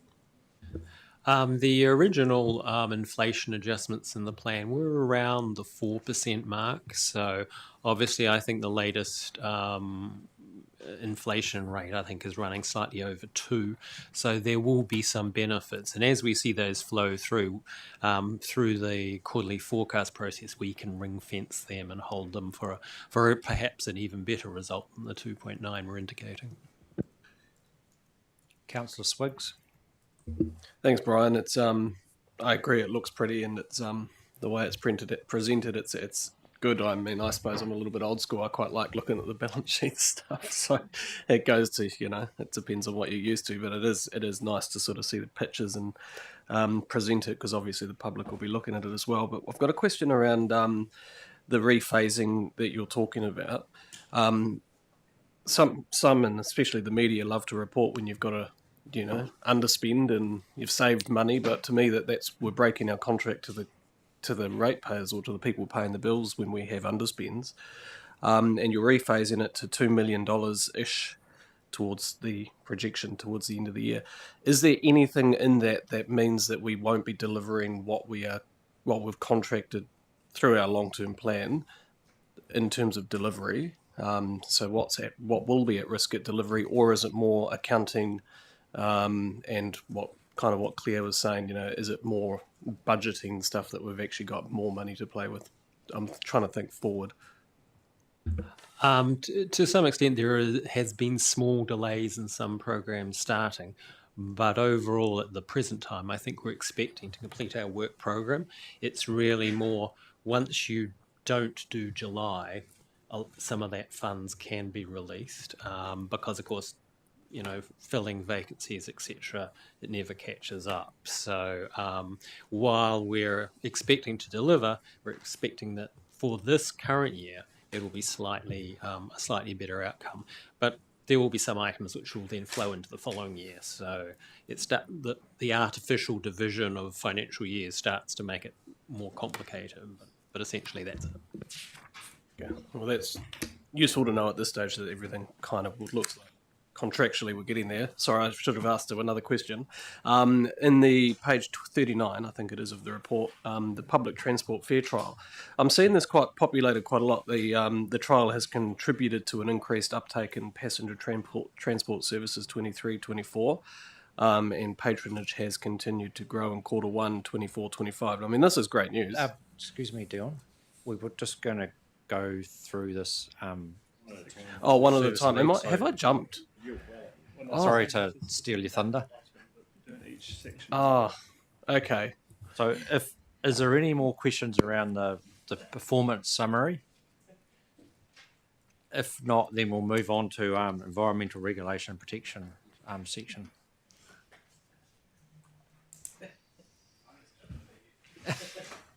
We're happy to jump straight into questions for these core service sections, other than for public transport. Stuart would like to do an update on the program. So is there any questions around the environmental regulation protection? If not, we'll move on to community preparedness and response to hazards. Any questions around this part of the paper? Councillor Edge. Thanks, Chair. Firstly, a great report, Brian, and it reads well. My question, page 34, the flood protection co-investment. I'm not sure now whether it's been picked up. Have we identified the projects that are specifically going to receive this funding?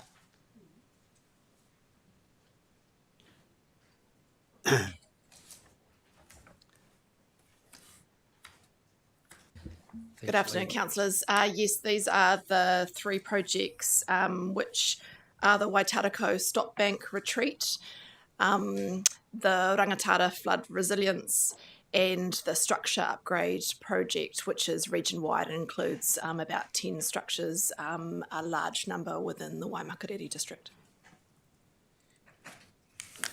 Thanks, Lee. Is there any questions of Lee while she's at the table?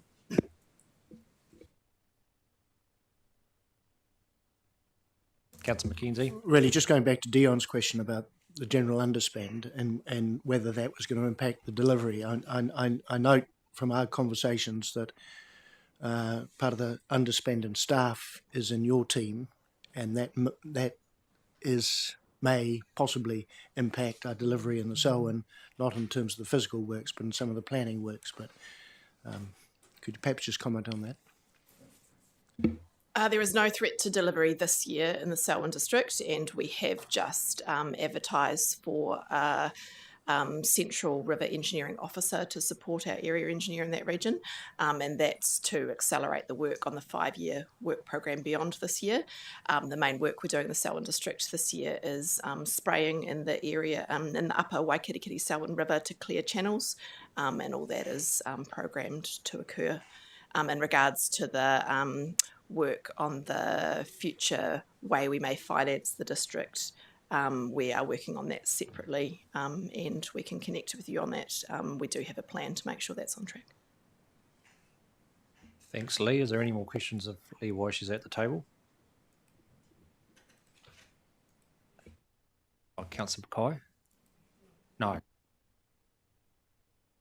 Thanks, Lee. Is there any more questions around this paper, part of the paper? Joe, Councillor Davies.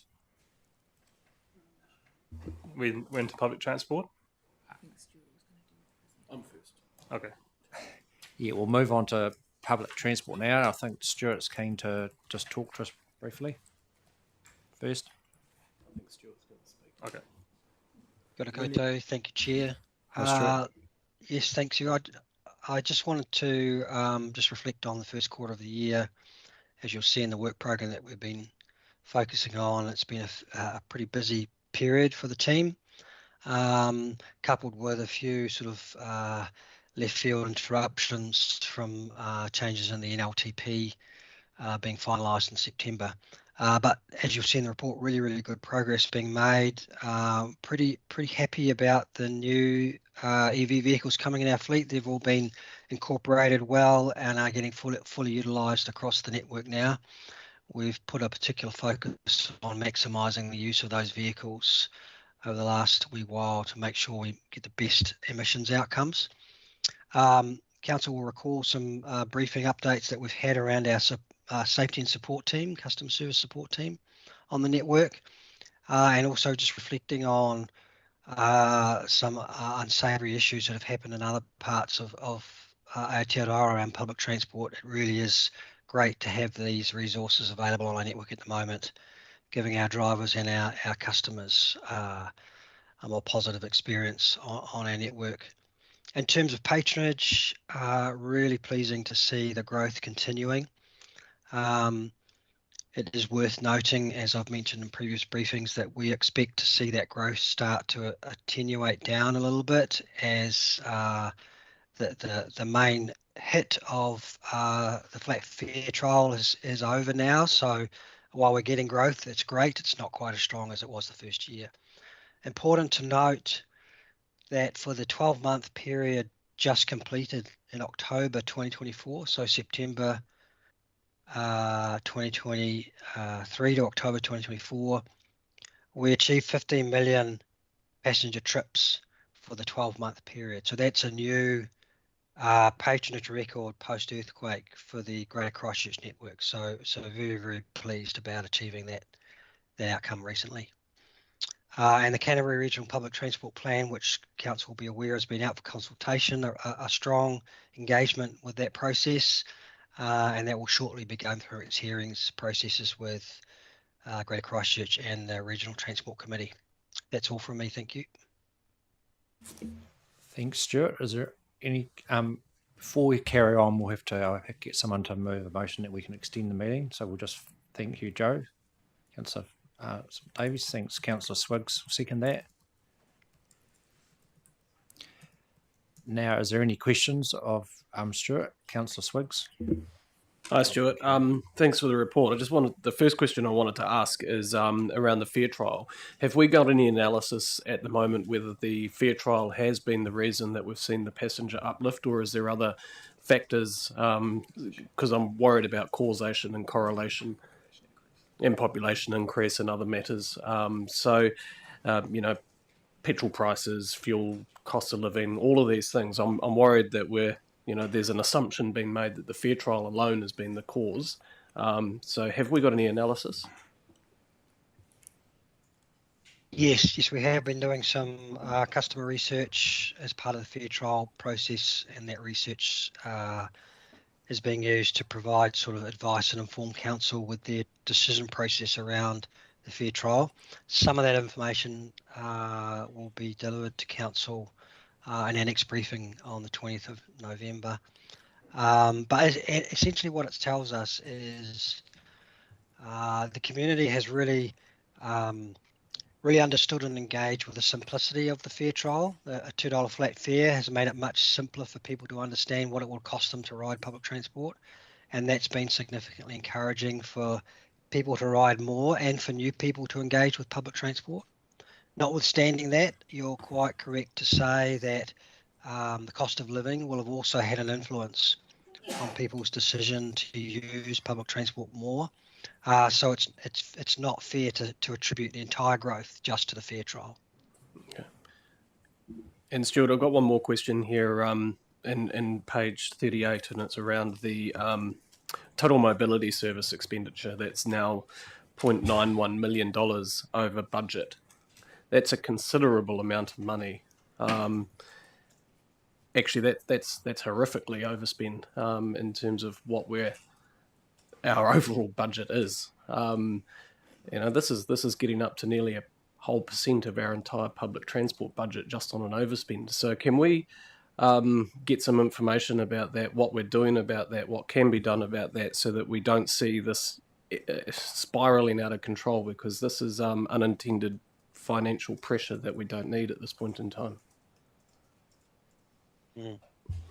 Yeah, through you, Mr. Chair. Yeah, that's a very good point to raise. A couple of things to note about total mobility and the increased costs. So total mobility is a consumption-based service compared to our bus network, where we provide a fixed amount of capacity and we sell the seat multiple times. Whereas for total mobility, every ride costs money, and the more that people ride, the more it costs. The key driver behind the reason total mobility costs have significantly increased over the last 18 months or so has been the introduction of the national concession for total mobility through government, a 25% concession that was made permanent last year.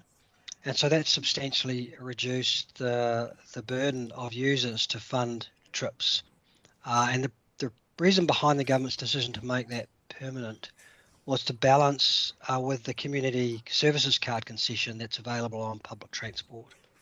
However, the cheaper the price, the more the service gets used. And because public transport authorities can contribute a portion of the cost of those trips, our budget spend has gone up significantly. So that's the driver behind that issue at the moment.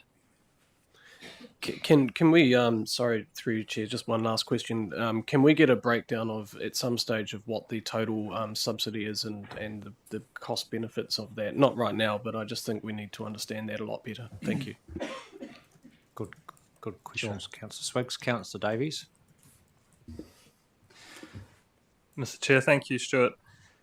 I agree with Dion. It seems that things are consistently moving in the right direction. Repatronage and satisfaction that the investment that this council and recent councils and governments have made are beginning to materialise through our performance metrics, although I suspect our next Q2 report may have some more road bumps. In terms of this question's on the back of having made the journey yesterday from Savai to Upolu, Samoa, 2-hour ferry trip, costing a reasonable $6 New Zealand. The new Black Pearl ferry has doubled passenger capacity across Te Whakatau in response to growing demand. What infrastructure or operational changes might be needed at the Littleton and Diamond Harbour terminals to accommodate this increased capacity? And are we in communication with our infrastructure partners regarding this? So through you, Mr. Chair, the wharf pontoon in Diamond Harbour was upgraded by Christchurch City Council earlier this year. So that new facility or new piece of infrastructure is substantially better than the infrastructure that used to be there for many years now. It's a much safer pontoon, a larger pontoon, and so it accommodates the new ferry very well. In terms of the inner harbour, we continue to use the same berth in the inner harbour at the moment, and the Littleton Port Company has a longer term strategy and intent to move the ferry berthing location further into the inner harbour where further developments have undertaken with yacht moorings, etc. in that area. We don't have a timeline for that yet, but I would imagine that would be when that relocation is finalised, that would be the opportunity that the port company might consider for any improvements to the infrastructure for the ferry, noting that the current berth is suitable for the new ferry at the moment as well. There's plenty of room there right now. Second question, just following on from Dion's point around total mobility and the 0.91 million overspend, I suspect that we may have to, or maybe we have done, but some modelling or predictions around future demand just with demographic changes and how this may impact our ability to maintain service levels if this trend continues. Yes, that's a good question. In fact, Whakakapi NZTA have recently done some analysis themselves, recognising that it's not just the councils that are seeing a budget overspend in total mobility. Central government is also seeing an overspend in their share as a result of the concessions that have been applied. So they have done some preliminary analysis to understand what changes in price in particular might have in terms of effect on the quantum of money the user has to pay, and also how that might impact ridership. So we can look at that information and also consider the more local context and bring some more information back to council. Councillor Scott.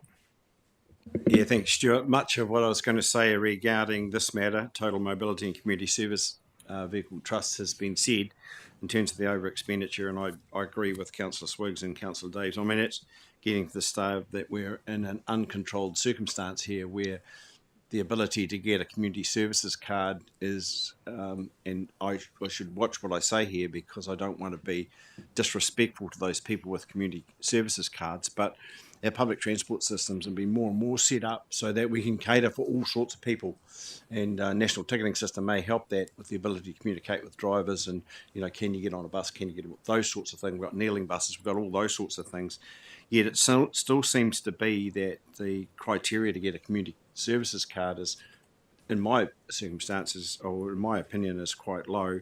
And then the concessions that the government are offering are quite generous. So we've got something that we don't have a lot of control over here, but it could wreck that budget. Yeah, so through you, Mr. Chair, a couple of things here. There are two different cards that are available to the community to access subsidised transport services. So the community services card, as you mentioned, is a financially based test regime. So it considers a person's financial position to offer them the community service card to access discounted services, and in this case, public transport on our bus network. And then the second card is the total mobility card itself, and that's the threshold or testing process to access that card is based on the ability of the person to engage with and use public transport regularly. Council will be aware that the Ministry of Transport is in fact conducting a review at the moment of the total mobility scheme nationally to understand whether there are any improvements or enhancements that might need to be made, and consider also the sustainability of that service offering. So they are looking at the criteria that is used to get access to a total mobility card, how we might engage in contract suppliers, what the funding arrangements are, and whether that might need to change, etc. So we're hoping to get some more guidance from the Ministry of Transport review the first quarter of next calendar year, and that may help shape the thinking on this topic. Thank you. Is there any more questions for clarification? If not, thank you, Carmen and Brian and Stuart, for your presentation. You may leave the table.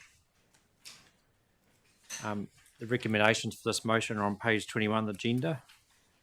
So I'd like to put this motion forward. Is there anyone that would like to move this motion? Thanks, Councillor Scott. Seconder. Councillor Mackay.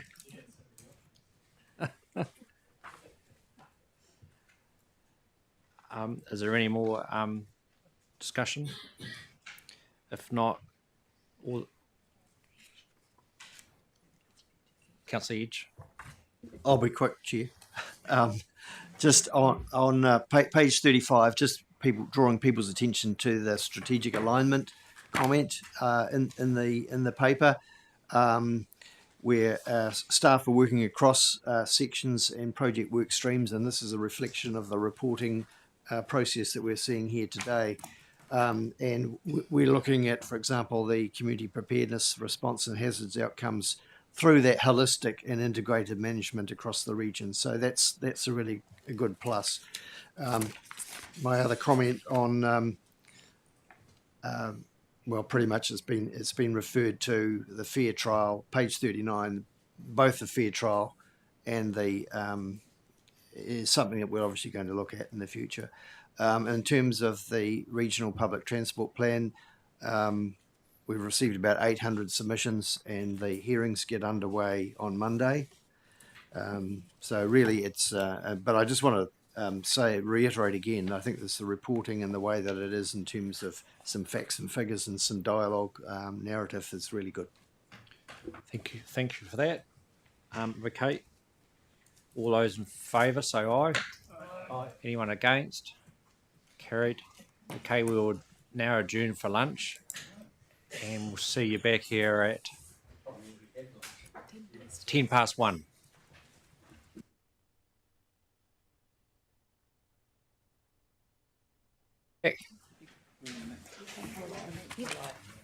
Okay, we now move on to 8.2, Sustainable Consents Delivery Plan Progress, which is in your agenda from page 47 to 51. Recommendations are on page 47. I'll ask Councillor Mackay to introduce this agenda item. Thank you, Chair. Just drawing councillors' attention to this agenda item on the Consents Delivery Plan Progress. It is an overview of work occurring to improve efficiency and productivity of one of our core responsibilities, that being consenting. Obviously, we've had the quarterly report in the previous paper, so some of the stuff's been briefly updated in there.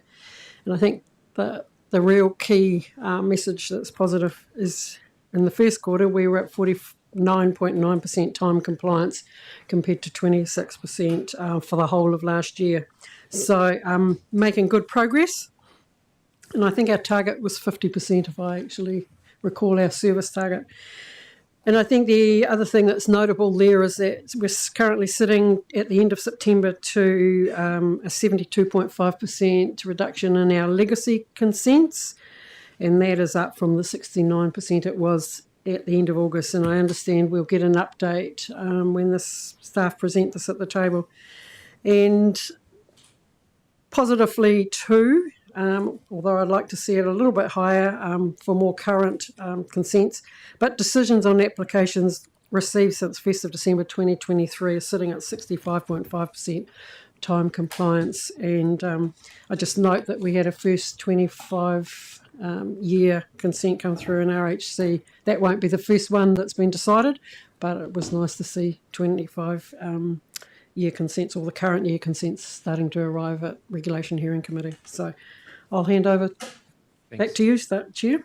Okay, thanks, Councillor McCoy. And I'll now ask Paul Hurst, General Manager of Regulatory Implementation. Can you please come to the table? Holst. Oh, sorry, Holst. Welcome, Paul. Can you please introduce your report? Yeah, kia ora. Thank you, Chair. Paul Hulse, General Manager for Regulatory Implementation. I'm supported by Henry Winchester as the team leader for consenting. So yeah, I won't. I know your time is of the essence, so I'll take the paper as read. But as Councillor Mackay has alluded to, this is an opportunity to update on current numbers as well. So for the period to the end of September, for decisions on applications received since the 1st of December 2023, the time frame for compliance is 65.5%. We started the backlog with 1,225 legacy consents in process on the 1st of August 2023. There are now 228 on the 11th of November, which equates for an 81.4% of legacy consents that are no longer in process.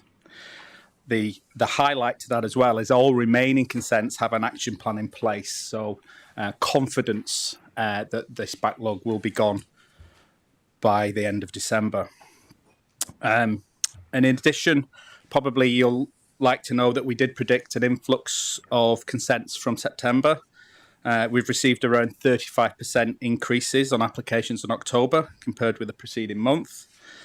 We're still expecting that to increase, but we assume that there's not been the big influx because consultants are still dealing with the backlog issues, so that might change in the new year. Levels of service measures. Level service measure 2.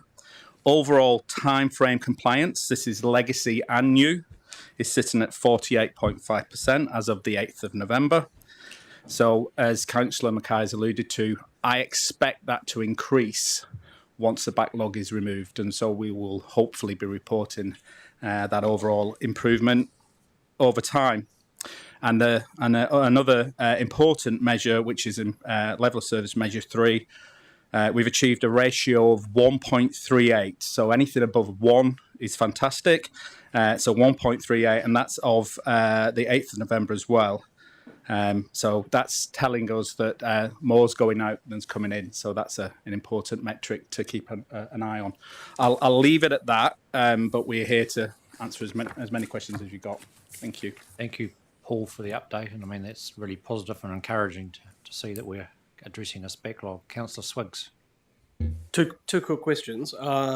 First one is RMA changes, that just came through. Is that going to have much of an impact on consenting timeframes and processes from internally, especially the removal of Te Mana o Te Wai, the hierarchy and other considerations that the organisation must give to consents? So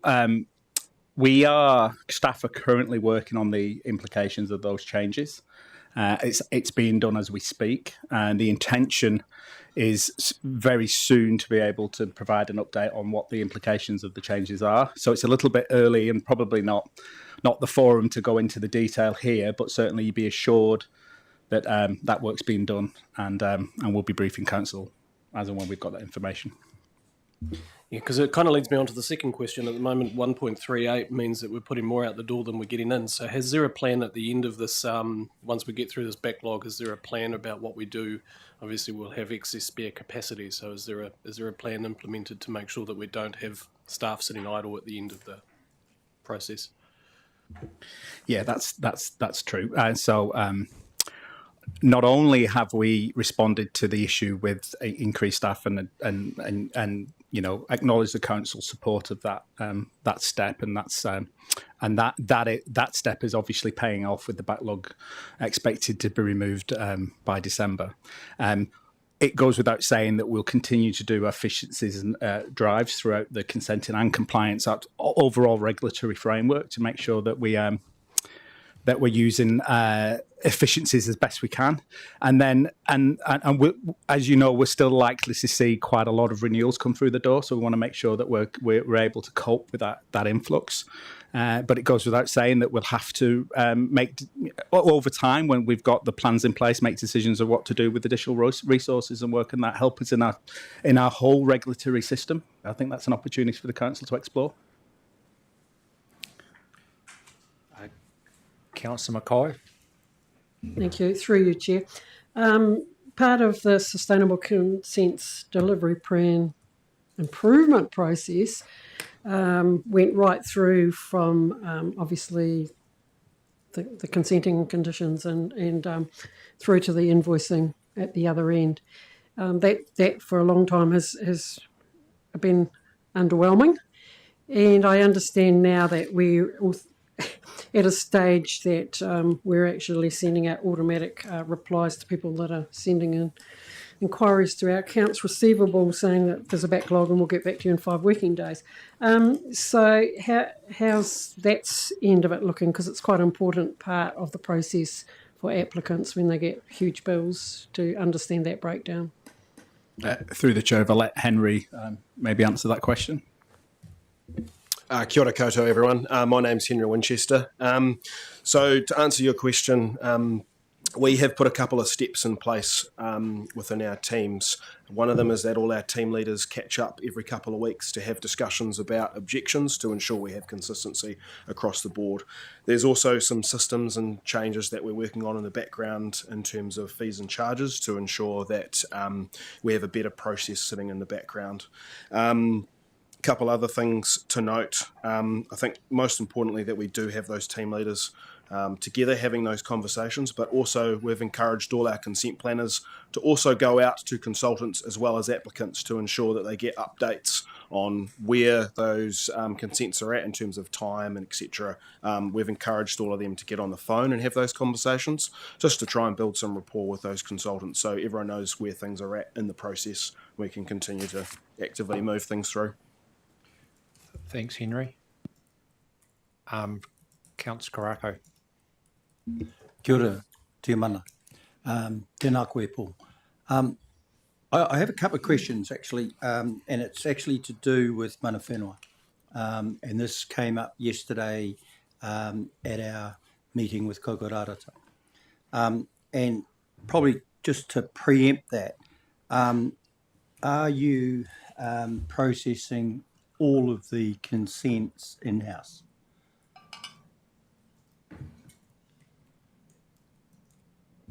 Kia ora through you, Chair. Not all consents are currently being processed in-house. We do have a very small number of legacy ones that are still being processed by external suppliers. All of the ones that we have internally are basically all the new ones that are coming in. I think there's probably only a handful that have gone out to our suppliers, bigger ones, that we have gone through that year. Supplementary. So this could be part of an issue, actually, that was brought up yesterday. And what that is that it's either the finding that it's either possibly new planners that have come in, and that was what it was put down to, or possibly contracting out to consultants. And what I mean there is that there seems to be some confusion actually about one who actually is who's being engaged with. The other one is actually about plans, maps actually, and we're talking about crossing takiwā boundaries into other mana whenua takiwā, and so that's what they sort of highlighted yesterday. The two-year team will probably elaborate on that, but I think that we need to sort that one because there's nothing worse actually than being the meat and the sandwich between, 2, 3, 4 Papatupu Runanga. And and a lot of it is actually about understanding where those actual boundaries are. And I take the point that some of them need to be talking amongst themselves to try and resolve, because it's not up to Canterbury Regional Council to be anywhere near the discussions on where those boundaries lie. So anyway. Just to acknowledge that and look forward to the conversation with the TUI team, and any feedback to be well received. So thank you. Okay, and finally, this is really good news. Probably better than the Wallabies win on Saturday. Oh, sorry. But the other part, is that, you are dealing with these consents, and I hope this makes it through to the media. I hope it really does, because all we've got is all of this kind of negativity for so long. But kia ora to you and your team. Thank you. Councillor Mackenzie. Thanks, Mr. Chairman. Henry, you may have answered this question to Councillor Mackay in your explanation of some of the steps you're making, but in the background on page 48, you talk about the increased complexity of consents as part of the background of the backlog. And the other day, I was invited to a meeting of a whole lot of consent holders, consent applicants, who reckon that there's not much evidence that ECAN is. They were suggesting that ECAN is increasing the complexity rather than their applications, and these are for renewals of their land use consents. I think they were all without exception had been audited at least twice, and all of them were A grade passes, and yet they were being really put through the hoops for their consent.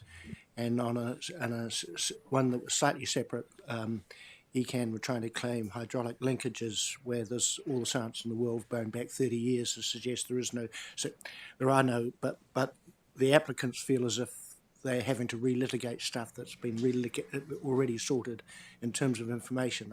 So are your processes that you described to Councillor Mackay dealing with some of these issues, perhaps going forward? Kia ora, chairs, through the chair. So through the renewal process, as many of you will know, as soon as that application comes up for grabs, we're looking at what the key issues are and working through the plan. In terms of the things that we've been working through with the Sustainable Consents Delivery Plan, we have introduced a few aspects such as a What Does Good Look Like project, which outlines to consultants and members of the public what the things are that we really need to cover off in terms of the application. So we're just working through, one, obviously central government's changes, and we'll come back to you on that piece, but also two, working through those renewals in terms of the receiving environments and how they've been changing over time and things like that. Be assured that we will continue to improve. So even though the message today is we're doing a really good job of clearing the backlog and timeframes, then the continued process improvements is going to be really important. So we get a lot of signals back from the consultants that we work with how effective our changes are. So I'd like to, over time, be bringing that back, those messages. So we'll make mistakes from time to time, but I think it's important we talk about them, and I think we build it into the next step. So once backlog's gone, efficiency and effective drive still continue, and so we're going to have to keep working on how efficient we become and make sure that it's making a difference for the customer as well.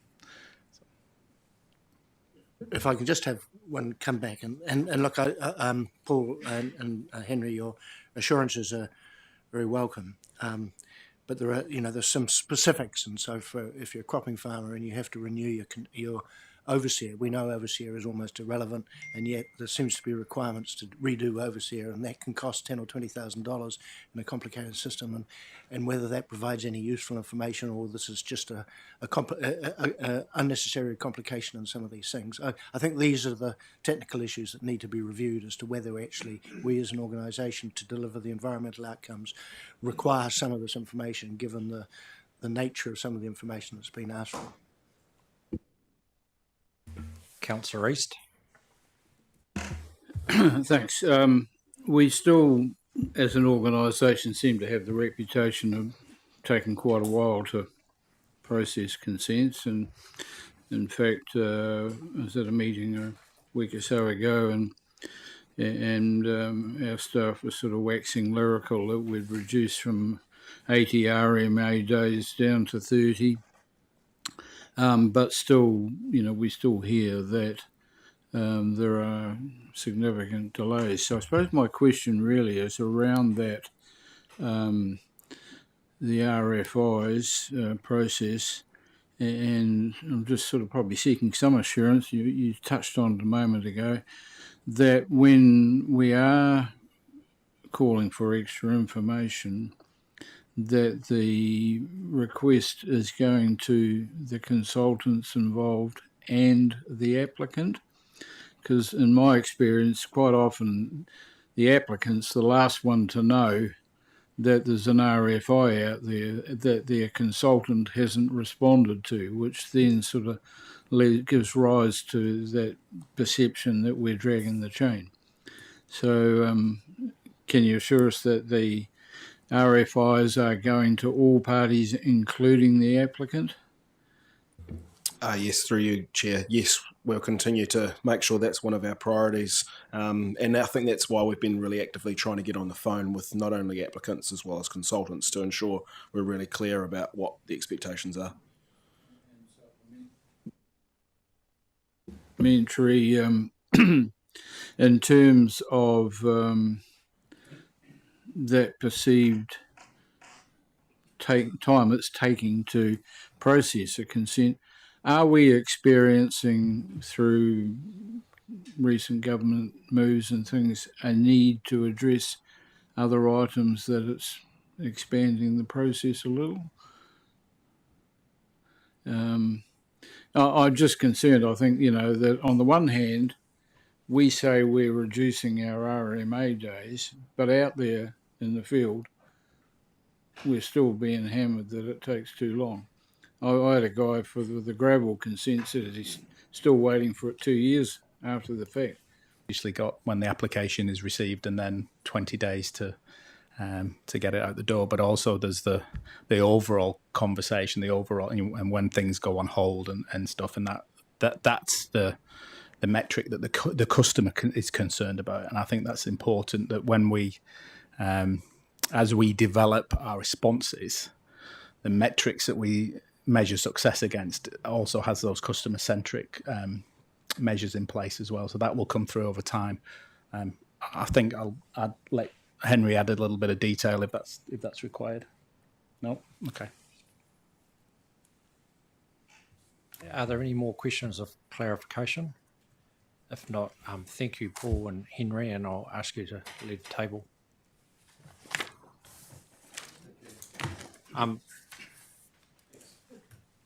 Firstly, I'll put the motion. The recommendations are on page 47 of the agenda.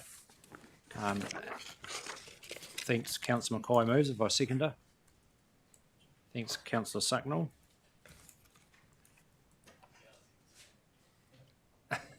Is there any, now I ask for, is there any discussion around this motion? Is everyone happy? All those people in favour say aye. Anyone against? Carried. Okay, we move on to 8.3, compliance update, which is on page 52 to 59 of our agenda, and the recommendations are on page 52. I'll ask now Councillor Mackay, Councillor Core Service Lead, to introduce this agenda item. Thank you, through you, Chair.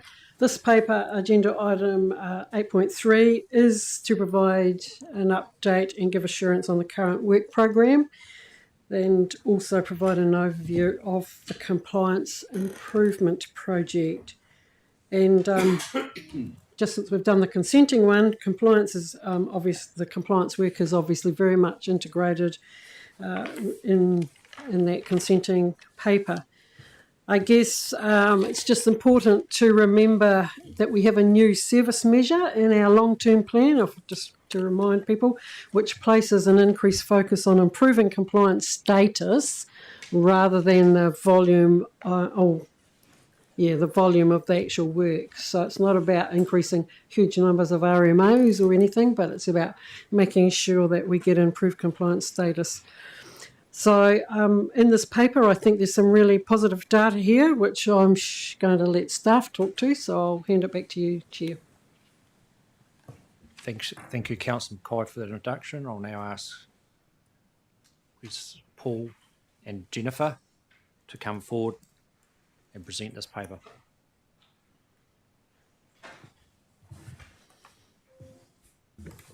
Kia ora, Chair. I'll hand over to Jennifer quite swiftly. We're going to take you through a presentation just supports the paper. I think if we do that, and then there's questions at the end, but I think, again, I'll hand over to Jennifer to take you through that.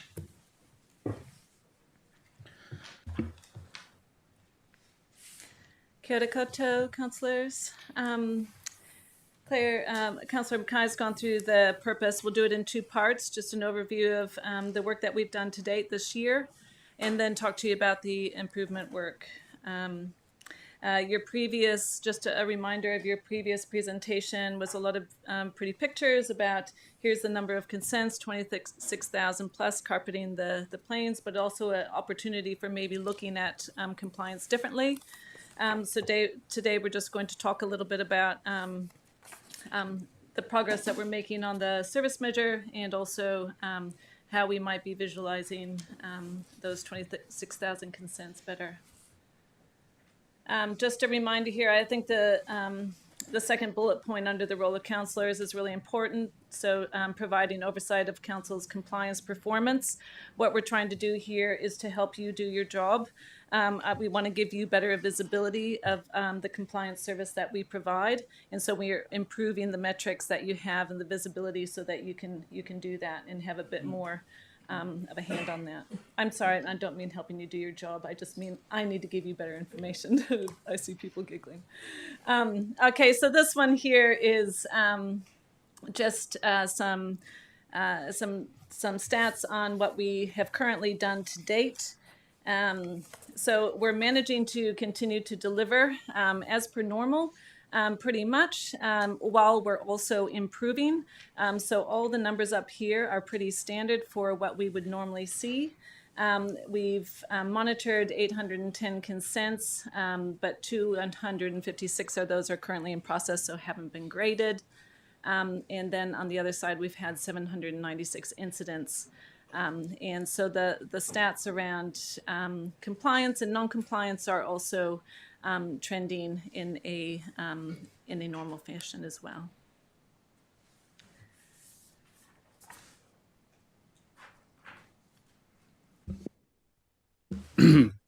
On your pie graphs there, great data, but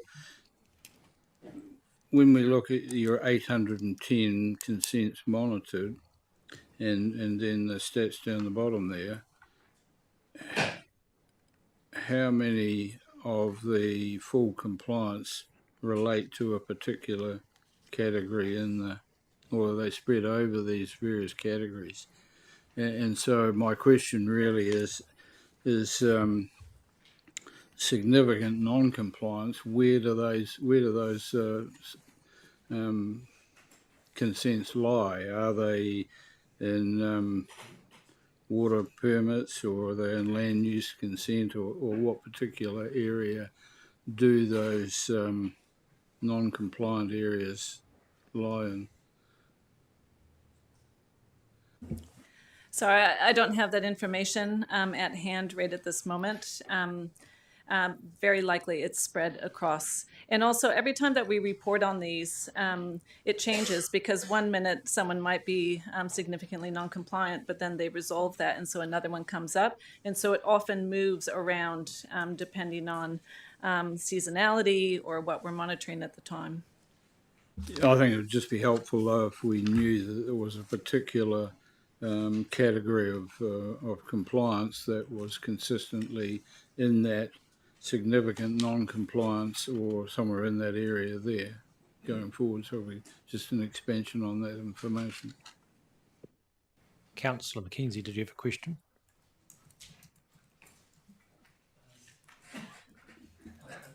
I didn't put my hand up, but I sort of was thinking about a question. I'll let you think about it. So I'll try and pose the question. So Sorry, we were discussing We were just discussing with a member of the Inland Revenue Department the other day the purpose of compliance enforcement, and effectively, they work on a risk basis, and the threat of being caught ensures 99% of people are compliant, and then they do a few audits and occasionally they catch up with non-compliance. And I guess if you were to put our compliance regime into the same sort of category, do you compare yourself to Inland Revenue in terms of the matrices? And in which case, do you think you're? I'm not sure what Inland Revenue's view is as to whether they think they've got enough levels of compliance. But do you think we have enough levels of compliance to be confident that even though we're monitoring only 800 odd consents a year, we are covering the right areas of risk and catching those people who are significantly affecting the environment? I think there's quite a lot in that question. So absolutely, we are looking at our compliance service being more like the approach that Inland Revenue takes. And so rather than thinking that, and this probably, if it's okay, if I just go into the next slide around, the purpose that we discussed at the last briefing is to help resource users comply. So putting much more onus on the resource user to demonstrate compliance, just like Inland Revenue would do. And so while right now I wouldn't be comfortable with the amount of information that we currently get from resource users to understand the risks that we're holding, that is exactly the work that we are doing to improve our understanding of the risk and improve our the information that we receive from resource users so that we can better understand, are we monitoring enough? Are we monitoring in the right places? Where are the risks lying? Are we responding to that well? So that's exactly the work we're undertaking now. And just as thank you for that reply, because it was a good reply, but as a secondary question, and I'm conscious of the fact that some of the consent conditions are pretty, I don't know what the word to describe them, they're sort of anally retentive, perhaps is a good description, such as having to have your effluent consent nailed up to the wall of your cowshed in a conspicuous place. And if it's in an inconspicuous place, or if the sellotape is worn off and it's fallen to the ground, you're not compliant. Are you working with the consent conditions teams to try to make sure that there aren't stupid conditions put in? Absolutely. So I guess there's also two parts to that question. So there's the existing conditions that we currently have, and we need to monitor to outcomes. So that example, do you have it nailed to the wall? We would not hold someone non-compliant because it's not nailed to the wall. Are they, do they actually have a management plan? Do they understand what it says? Are they implementing it? Good, you're compliant. But on the other side of your question is the work that we're doing in compliance will then inform what policy changes might be needed, what consent conditions do we need. So at the core of this, we're understanding if you want us to do compliance well, what conditions do we actually need on the consents? How can we make this a bit easier for the customers, the resource users, to actually demonstrate compliance easier? Make it simple for them, set up the system so that they can give us the information so that we can actually measure risk. So absolutely, we're trying, this is key, the shift to the 3 core services. So as environmental regulation and protection, compliance is a core service. So the organization then wraps around the compliance service to make sure that we're doing this well. And so instead of starting at planning, consenting, compliance, I think I said last time, I like to say compliance, planning, consenting, because I think we need to be better in compliance about saying what we need in order to help our customers do what we're asking them to do. Yeah. Councillor Southworth. Yeah, just to the graph that you had before. And sorry, have you finished now? Because I sort of assumed you'd go right through the presentation, then we'd ask questions at the end. Between, you've got the instant responses, and then consent monitoring responses. And there's quite a discrepancy between how they're sort of, when you look at the data for them and the proportions that fall into those different sort of categories of compliance, full compliance, etc. There's quite a distinct difference between them. And I note that the incident response is an awful lot of low risk non-compliance, and a lot of that's around air quality. I suppose I'm sort of noting the next paper we have around air quality. It sort of gives the impression that that's not actually that big. It's perhaps not a big deal because it's all low risk non-compliance. But actually, that's the question of when it's all together actually is a big number. So I mean, yeah, this isn't suggesting that you would put lesser weight onto the instant response and you're going to draw particular. Will you be drawing particular thinking and direction out of these two separate things and maintaining a sort of level of commitment to both of those? So not going to see the low risk bit as being a big bit, and okay, we don't need to perhaps prioritize that so much. How are you sort of weighing up those two different streams of information, I guess, is my question. I guess when I look at this, I think of compliance monitoring as holding consent holders to the obligations that they applied for under their resource consent. And there's a lot of implications there for environmental outcomes. But when you're looking at incident response, a lot of those are dust and odor. They are nuisance, and they're important to the community. So it doesn't mean just because it's a low-level non-compliance, it's still a huge concern for our communities, and that's reflected in the number of incidents that are reported in that area. So absolutely not. We would not devalue that. It's just that our approaches for those incident response, the dust and odor ones, are very different, a lot more proactive in trying to prevent and work with industry and ensure that we respond immediately so that we can substantiate things like that. It's just different approaches, I would say. Do you want to say something? I just got a bit of experience when I was last here with Bromley. They tend to be really complicated, and the traditional way of responding to incidents, running out of the building and trying to catch an odour is hard. So I think over time we'll get more sophisticated and use different ways of doing it, so we actually can manage those numbers in a different way. I think that's the only point I wanted to make. Just to also, although the discharge to air is the big part, there are actually two together that both relate to water as well. Cumulative effects, that's the word I was looking for.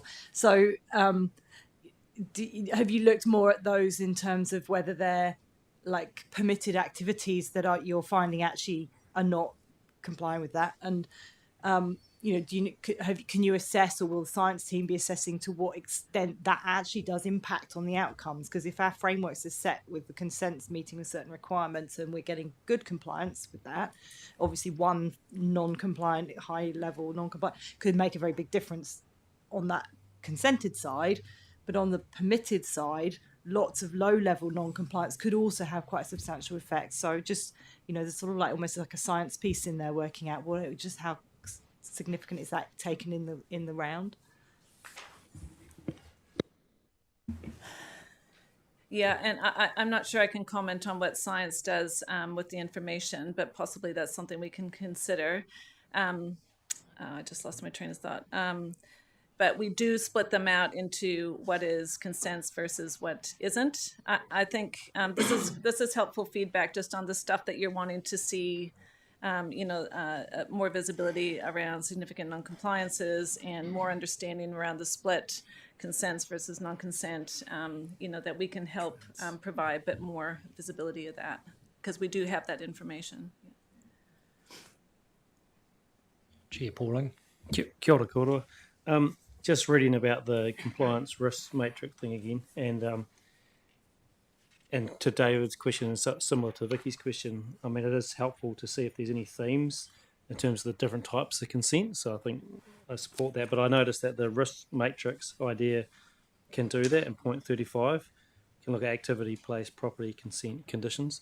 So is it the intention to report on the matrix in the future? Is that the intention? Yeah, just trying to understand it. Yeah, I know it's really helpful in answer some of these questions, hopefully, because I think key thing is what are the themes and what are we going to do about, if there is, even though it's low risk, non-compliant, do they add up to a bigger problem that we might need a different approach to? So that's the sort of stuff would be helpful to know. Thank you. Councillor Scott. Yeah, thank you. Look, I note on page 58, no prosecutions. Is that hurdle, how many people nearly got to that hurdle? Yeah, are you able to tell me that or speculate maybe, Paul? Because I think that from a public's point of view, that's seen to then be really doing your job, prosecutions. But I guess the report is showing that things are reasonable. I think it's sometimes hard to derive any, that you're quite correct. There's been no prosecution, so that could suggest that everybody's doing a really good job of managing what they're responsible for. As you well know, things change, and previous years, I don't have to hand, but with the amount of prosecutions we've taken would be in line with other regional councils. So I think that's an important line to draw as well, that we can actually see that we're managing our enforcement similar to other regional councils in the country. Yeah.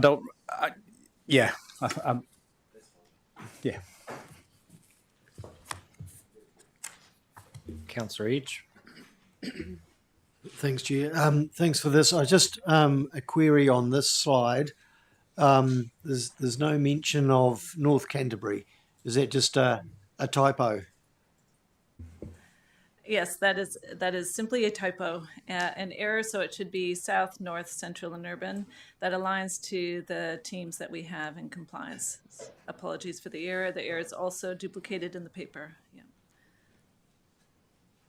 Is there any more questions or clarification?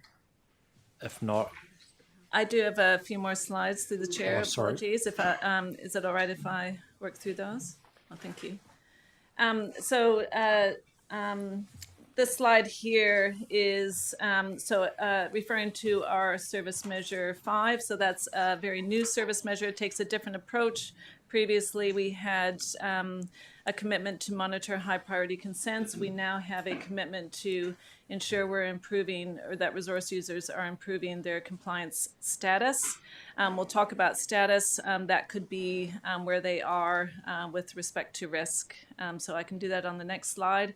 And so these are the categories that we would like to show improvement in status. The first one, activities within prioritized drinking water protection zones, which you've been talking about today already. Simple water takes in prioritized area. We're looking at making that more automated. I'll do that in a future slide as well. And then in 4 areas, so very place-based focused, just improving compliance status of known non-compliance in South, North, Central, and Urban. Didn't mean to do that.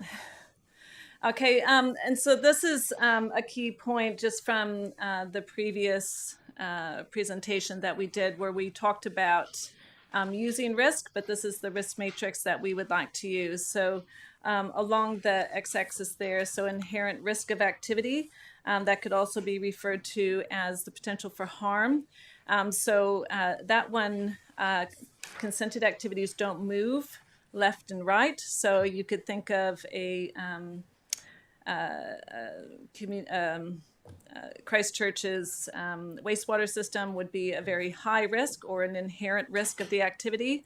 And on the left-hand side might be someone's on-site wastewater system. So the scale of the activity is very high versus very low. But then on the y-axis there, that's something that Environment Canterbury and also resource users have more control over, or we do have control over. So at a level 4, there's a high likelihood of non-compliance, so we know about it, or we know that people are very uninformed, and so there's a high risk because we know that they don't even know what they might need to do. And then it goes down from there. So medium risk of non-compliance is level 3. So that might be people that have an action plan in place and they're doing the actions that they need to do. So they know they're non-compliant and they're doing the work to improve. And then level 2 is compliant under audit. So that means we have done some monitoring. And then the last at the bottom, which is where we're aiming, which is demonstrating compliance. I'll show you on the next slide that that's an area where we currently don't measure. And so that's where we see a huge significant improvement that could be made.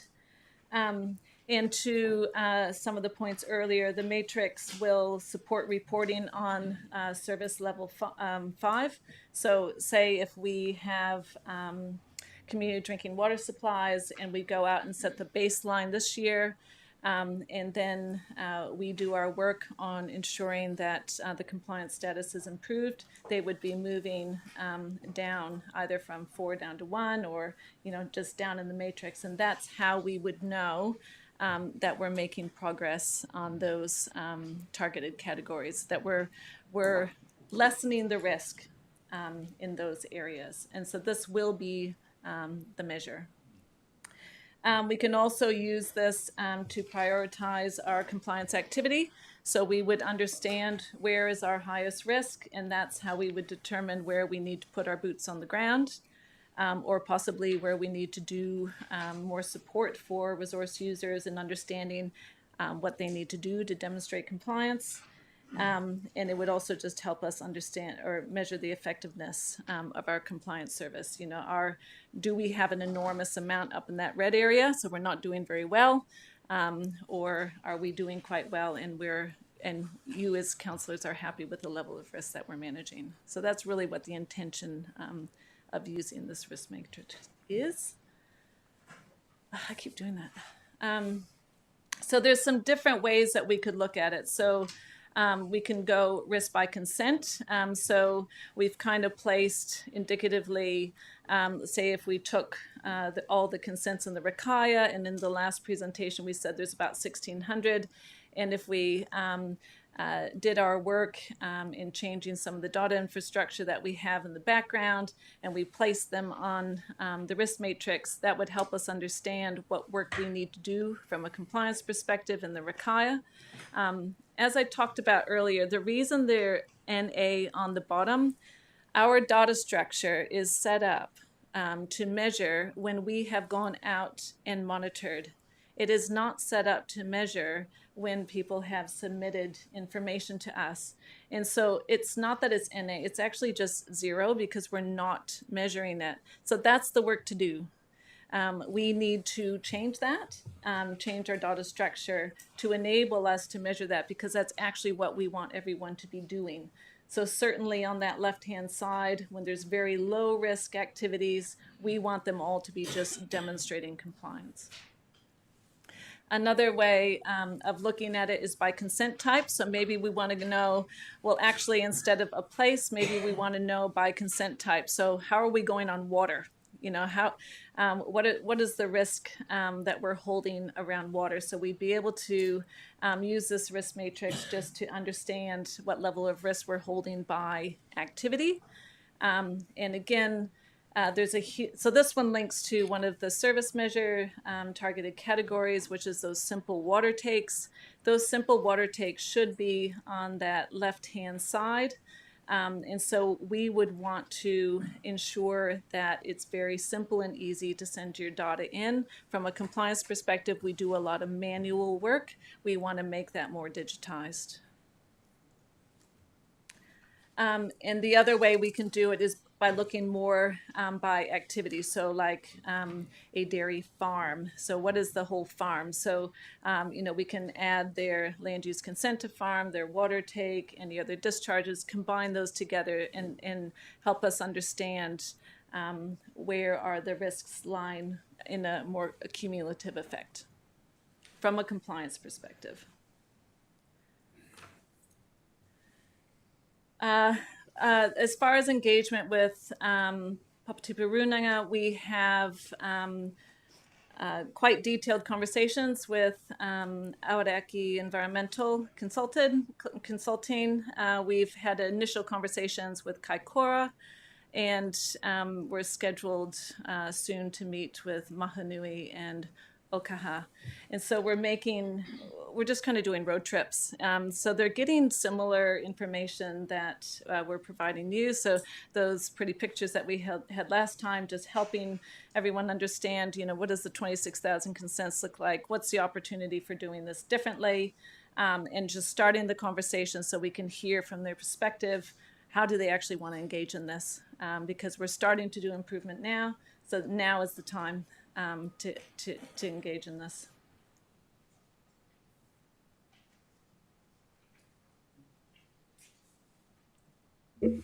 Councillor McCoy. Thank you. Just with regard to your matrix and the demonstrating of compliance through your chair to Jennifer, as there is a lot of consents, as you said, 26,000, and I understand something like 460,000 conditions on some of these consents. So it's going to be extremely hard for people to be right down in the left-hand corner of the demonstrate compliance, I should imagine. But we do actually have a tool out there that's used now in alignment with a lot of land use consents, particularly where we've got an auditing process for farm environment plans. Would that be something that you could actually take those results from and just plug in to here? Yeah, so I don't want to imply that we do no demonstration of compliance. It's that we have to make some changes to the data structure. So it's more of a digital task to help us report better. So we should have, I think, about 1,300 land use consents to farm. They should all be, if they're an A or a B, they should all be at a level 1. And so hopefully we'll be able to report that. And then we could actually use this matrix to show, okay, for all the land use consents to farm, so that's by a consent type, we could show you where everyone's line. It's just more that what we're doing now, because we're starting to understand the opportunity for doing compliance differently, we're to the point of improving our processes. We can then make some digital changes to support that. And so it's just signaling that there's some changes required in order for us to work a bit differently so we can report on that. Yeah. And there should be an opportunity in the future where customers are demonstrating with other companies or other organisations, then the future will likely be that we can share that information so they don't have to duplicate it. So that's an exciting opportunity that will hopefully, with digital and AI or whatever it'll be, make that a lot easier. Thank you. Councillor Karakia. Kia ora no. Can I just go back to the Papatupu Runanga environmental entities?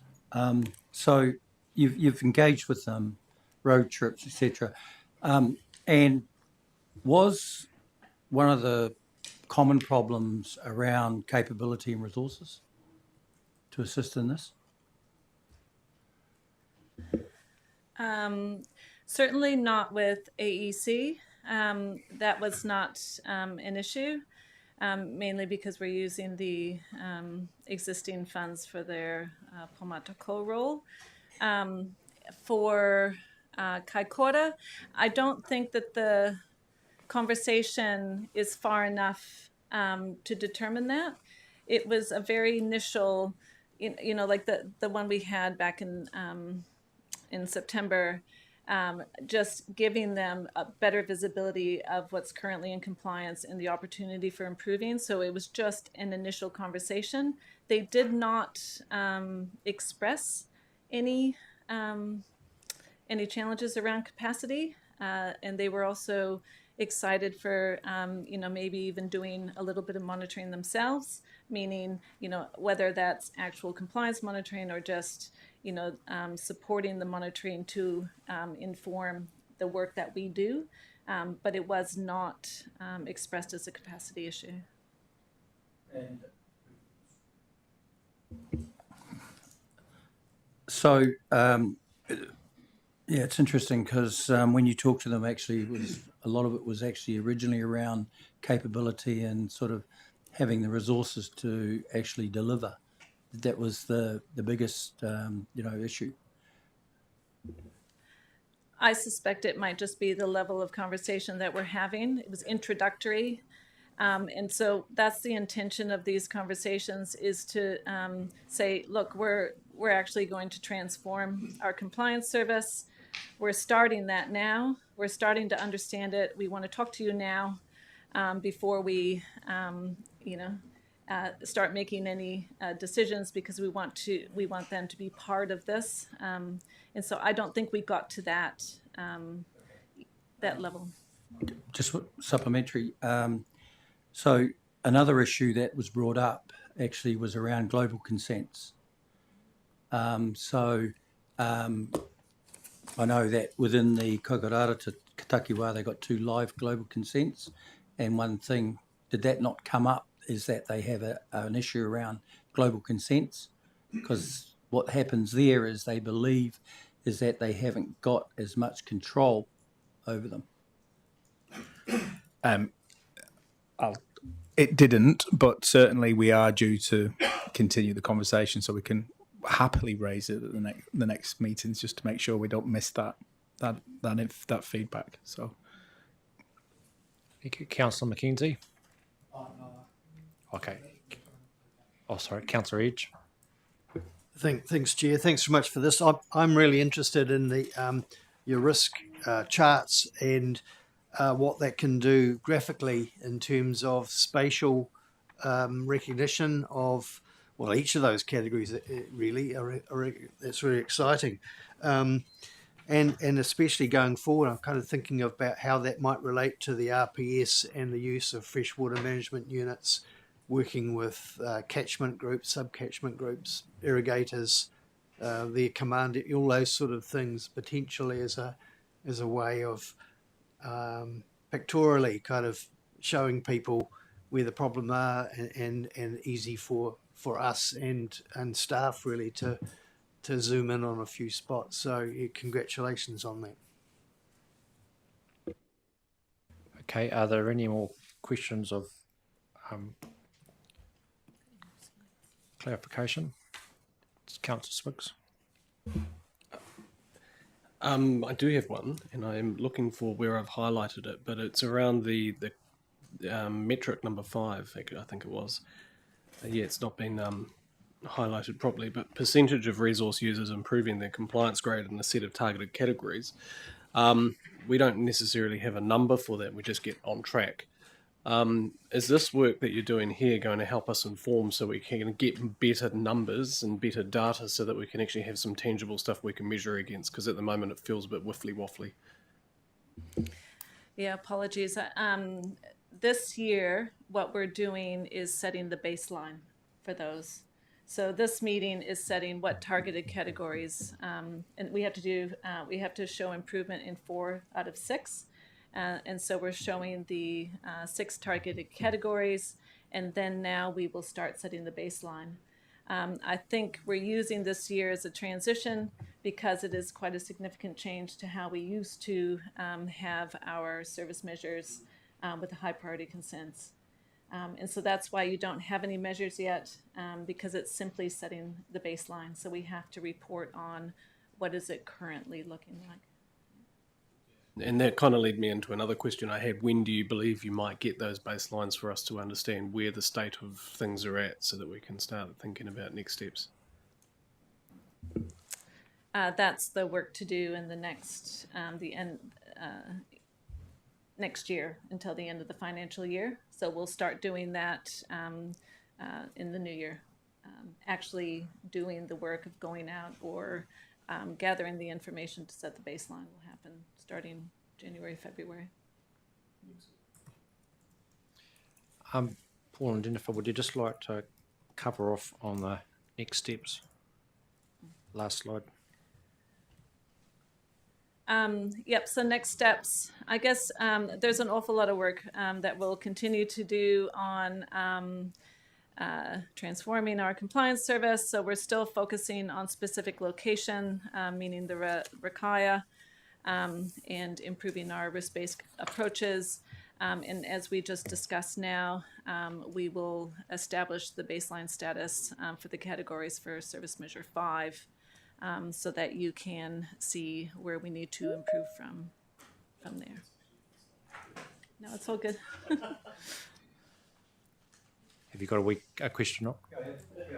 So the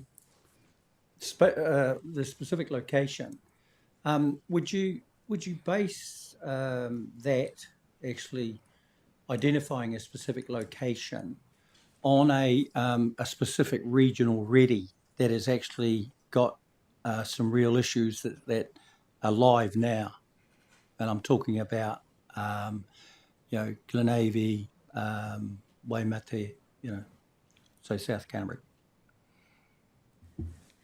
Yeah, we're discussing that now. So when we started this work, the agreement was to focus on the Rakaya, but that got us to this point. But now when we're starting to look at the targeted categories for the service measure, we are starting to think more broadly. And so we know a lot around what community drinking water supplies are at risk. And so we will go beyond the Rakaya. So, it could be down south. I know there's also the Whakatau up in Kaikoura that's being discussed. So there's a few places, but yes. Can I appeal to you to actually really concentrate on that South Canterbury issue? Because we've had two presentations, one as late as today, which they've done their own work actually, and then you've got all that kind of data, and depend on what you believe and what you don't, according to the kōrero here. But I would appeal to you to try and use that which is actually alive in our faces, and it's not going to go away. That's would be a really practical way of looking at all of this. Okay. Is there any more questions of clarification from Paul and Jennifer? If not, thanks very much, and I'll ask you now to leave the table. I'd like to put the motion forward on its recommendations are on page 52 of the agenda. Could I have someone to move? Councillor Sacknell, and seconded by Councillor Swiggs. Okay, now there's any opportunity for discussion. Is there any discussion? Councillor Swiggs.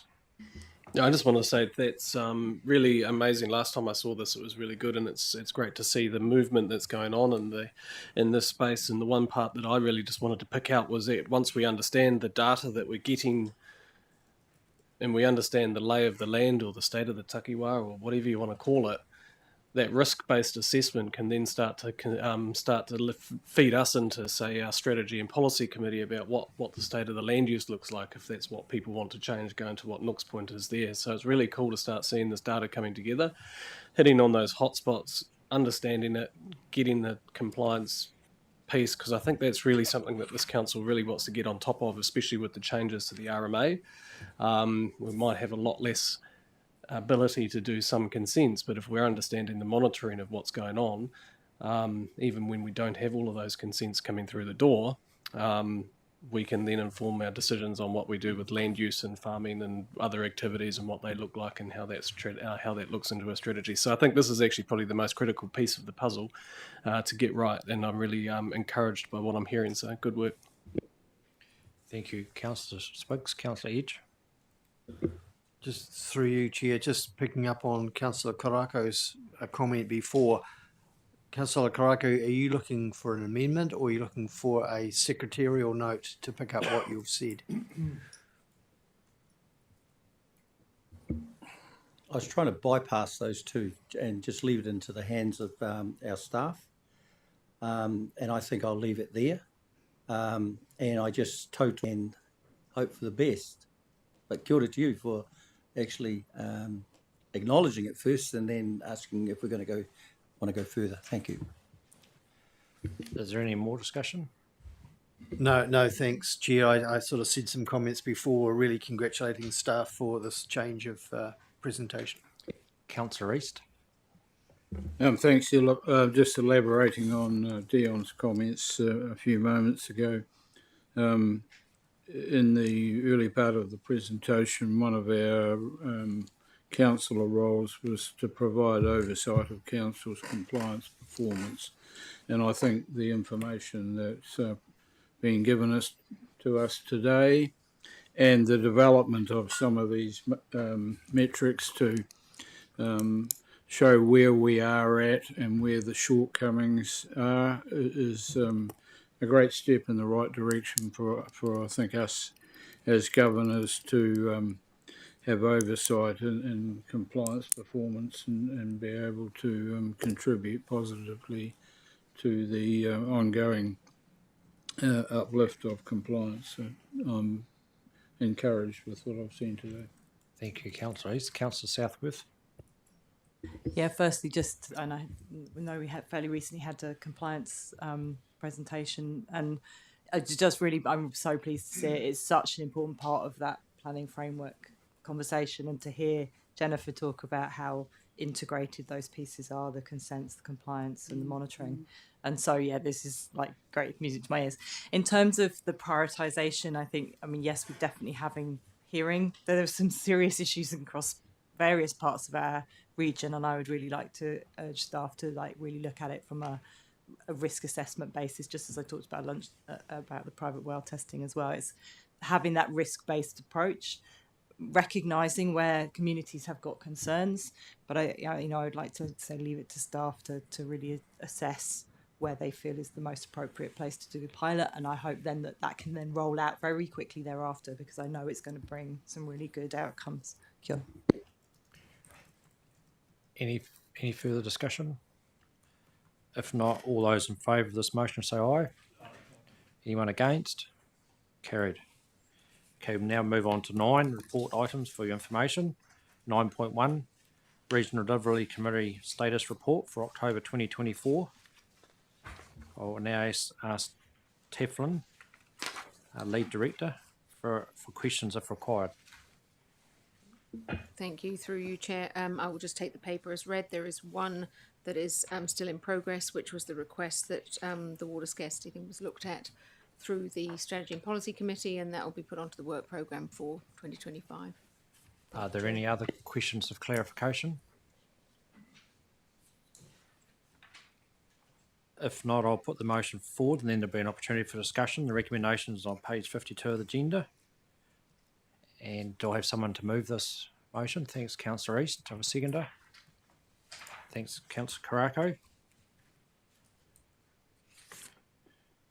Is there any discussion? If not, all those in favour say aye. Against? Carried. Now we move on to 9.8. General Manager of Catchment Implementation and Angie Scott, Team Leader on Climate Air Quality Science, to introduce this report. Welcome.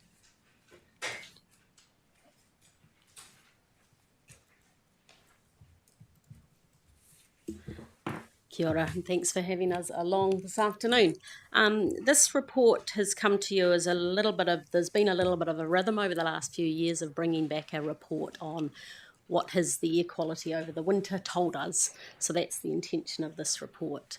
There's contributions in here from several aspects: science, strategy, and also operations. I just wanted to highlight, we'll take the paper as read, but there's a little bit of an update in relation to Table 1, and that since this report was published, we've had 3 more exceedances in Washdyke. Now, Washdyke's a little bit of our clean air zone that's a bit different in that the primary cause for exceedances of PM10 is not related to home heating, whereas in all the other airsheds, that is the predominant source of exceedances, of the PM10 exceedances. So I just wanted to update that figure. But if you'd gone to the hyperlinks in there, you would have seen that they, if you look today, they were different to what was published. So I just thought I'd make a point of that. The work to date is we've got monitoring of the 8 gazetted airsheds that we have around Canterbury, which are clean air zones that have rules within our Canterbury Air Regional Plan around what can be installed in relation to home heating, trying to mitigate that PM10 discharge. We have a stream of work then, which is our winter clean air work for over winter, which relates really about better burners and better burning. Better burners or improved home heating, it doesn't always have to be burners, supported by subsidies. And then the better burning is about behaviour on how to light good fires to be smoke free, but also good dry wood. So it's trying to wrap that, how do we upskill people to access what they need to be doing. We also offer a response to smoky chimney complaints, because that nuisance effect, as was referred to before with compliance, is a very real matter for some of those staff. So we're happy to answer any other questions, but I'll just leave it there.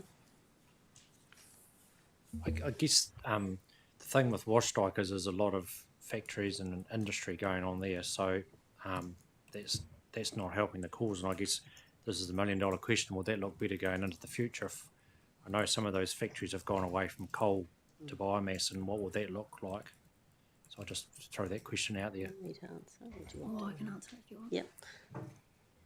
The problem is, well, at Washtike, even though it is an industrial area and there are a few stacks and stuff around, actually most of the particles that we're measuring there is like coarse particles, so it's dust and sea salt and other things. So the combustion is just in addition to, but I'd say that if you got rid of all combustion in Washtike, it would still probably be a problem. It's just too many unpaved areas in the area. Thanks for that. Councillor Swiggs. Hi. I understand that. I mean, I do understand that this is really just about, and the NESAQ is very limited in what it talks about in terms of any other dust that's not combustion related, and obviously our air plan is there. But I'm very disappointed even with this. I'll start rephrase. I know that this is about the home heating program. It should be called the home heating maybe program or something, because it is not reflective of air quality as a whole. Because dust is mentioned once, and that's just in brackets, e.g. dust and sea salt. We know that we've got dust issues coming up in terms of the public. How can we start moving forward in some of these reportings around the other stuff, the other issues around, I'm just going to be blunt, dust. I mean, it's a major issue for some areas of our region, but we don't seem to ever get proper reporting through what is the paper called an air quality update. Kia ora, through you, Chair. I think this, to me, reflects one of the things where we have not transitioned to how do we package this now. Everything sits under Environmental Regulation and Protection Core Service. So we've got some work to do about alignment, and that's one of the things we'll be looking at going forward. So in saying that, is there going to be something will there be something that comes back to us that has that full picture? At the moment, I feel like this is a reasonable picture, but it's not the full picture. And the other part to that question that I wanted to ask earlier today was we've got some areas where we've got, especially with the PM10, we've got no exceedances for now 5 years. Washtike and Geraldine and Waimate. Yes, they've got PM 2.5, but they're reducing in frequency as well. Can we redeploy these air sheds into some of the more hotspots that we've got, such as, I've even seen in the paper here, there's Rolleston, but in some of those areas where we do have issues that keep coming up around dust. I mean, we just saw the slide where there's a big part that's got air quality as dust, and that's where we've got most of those compliance matters coming up. So why are we not sort of thinking, okay, a bit more higher level? That's where we've got a lot of these, you call them nuisance, but they're very real. So how can we start thinking more sort of strategically about where we place these things? I think we have two opportunities here in front of us. One is about the future work, which is probably the other committee piece of our air strategy and current approach, and bringing that together. The other is how do we do this reporting in a more comprehensive way, because it was always a challenge previously where we did this clean air program under air quality urban transport portfolio, but we dealt with dust under regional strategic leadership previously. So that's the integration that I see that as senior leaders I'll be working with strategy and science on to improve our reporting in a much more holistic way, and dovetailing in there with Paul around in the compliance space. With regard to the air shed swap out, do we need to keep monitoring here? Again, that's a strategic view. We've got Canterbury Air Regional Plan ahead of us with a review date due 2028 or something. something around there. But there's questions as soon as, and there's been talk now for a number of years with MFE changing to the requirements around PM 2.5, and as soon as we go there, we will be exceeding. So there's some risks around, do we potentially lose data and have to then restart monitoring? So this, but I think that's what's the strategy going forward piece that we need to come together on.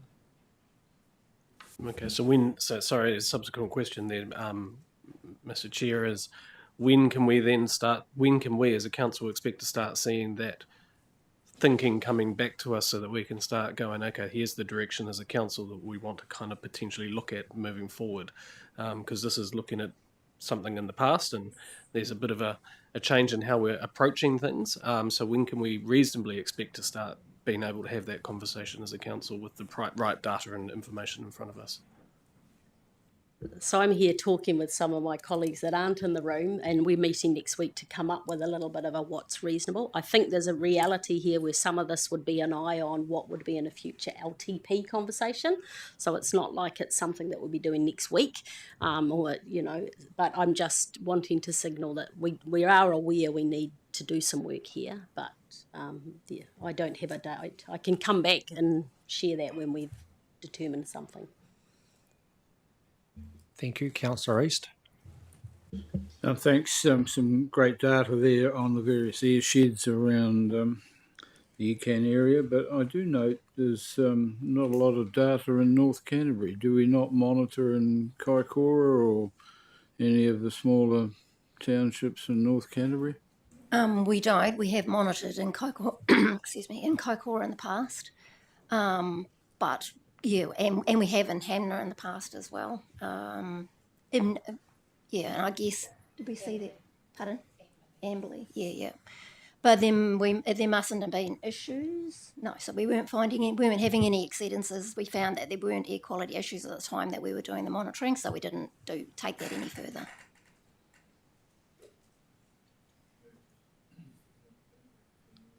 Councillor Southworth. Okay. So in paragraph 16, it says that the lack of update to the NESAC regarding low-cost monitoring is hampering improvements to air quality monitoring as technology improves. Now, obviously, accessing, if it's good quality, low-cost monitoring equipment, then that would really make a difference to what you can cover and help some of these other areas that we might would love to do, but it's expensive. So what's the hold up on that? Is there somewhere where we could be advocating, or how do we influence to get that to change so we can use that equipment? Kia ora. So from my understanding, we've had to seek some advice from the staff member who made that comment. This relates to Ministry for Environment had been, at the moment, the requirements for monitoring they're really expensive pieces of equipment, substantial cost, which is why we only have 8, as to whether or not there's another mechanism. So that's sitting with MFE about what would they approve to be satisfied, I guess it's that, this is my language, the rigour of what are the parameters to measure and how around that space. So I don't have any more information than that. I'm not sure. What we do know is MFE for a number of years, for over 5 years now, have been indicating changes to the air quality standard, and it's never eventuated. So I don't know whether that's likely to progress now or not, but that's been the uncertain bit. So I guess it's all about if they're going to PM 2.5 and therefore there's more likely to be places that have issues, therefore it's probably reasonable to expect we need a more efficient, cost-effective way to monitor more places from a national perspective. Yep. So I don't have any more info than that. But it sounds like from what you've said that the awareness of this potential issue is on the table up at MFE, that we as staff or as an organisation made them aware that it's something to look at. Great. And then I had a second question, which is so we've said that we advise homeowners and this is under paragraph 47.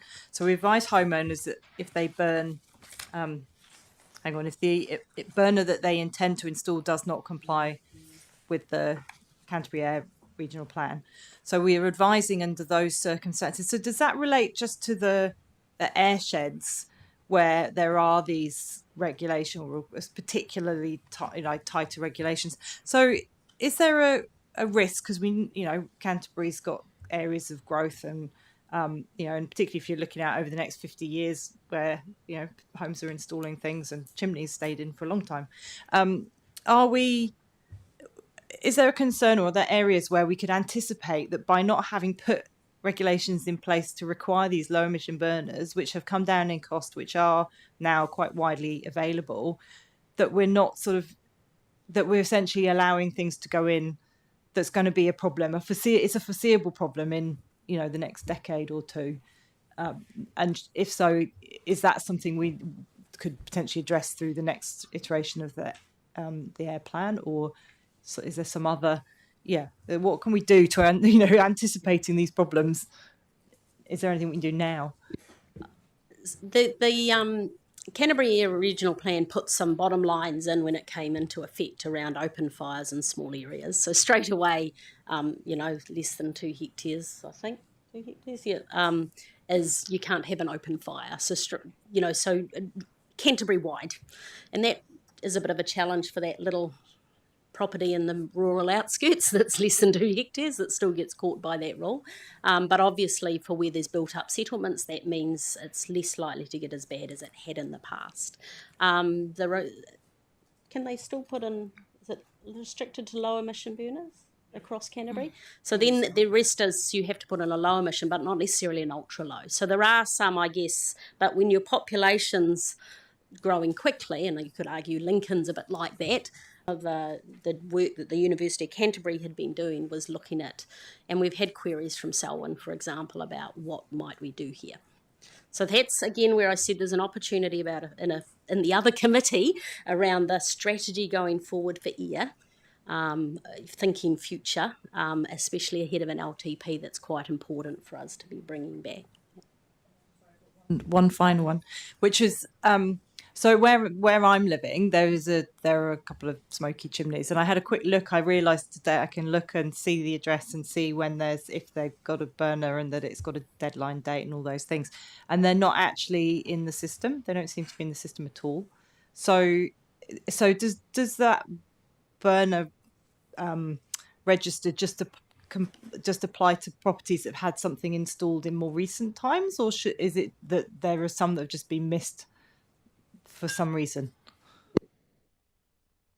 I'll just invite Mackenzie to come up on this. Mackenzie is one of our clean air. What's your role, Mackenzie? Through you, Chair.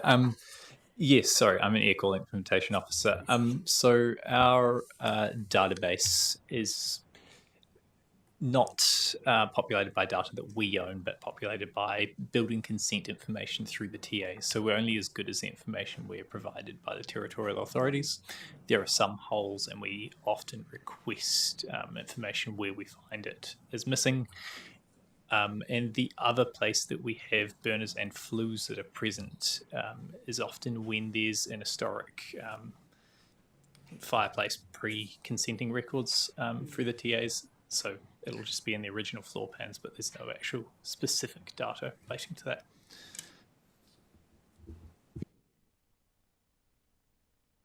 Thank you for that. Is there any more questions or clarification? Oh, sorry, Craig. Chair Pauling.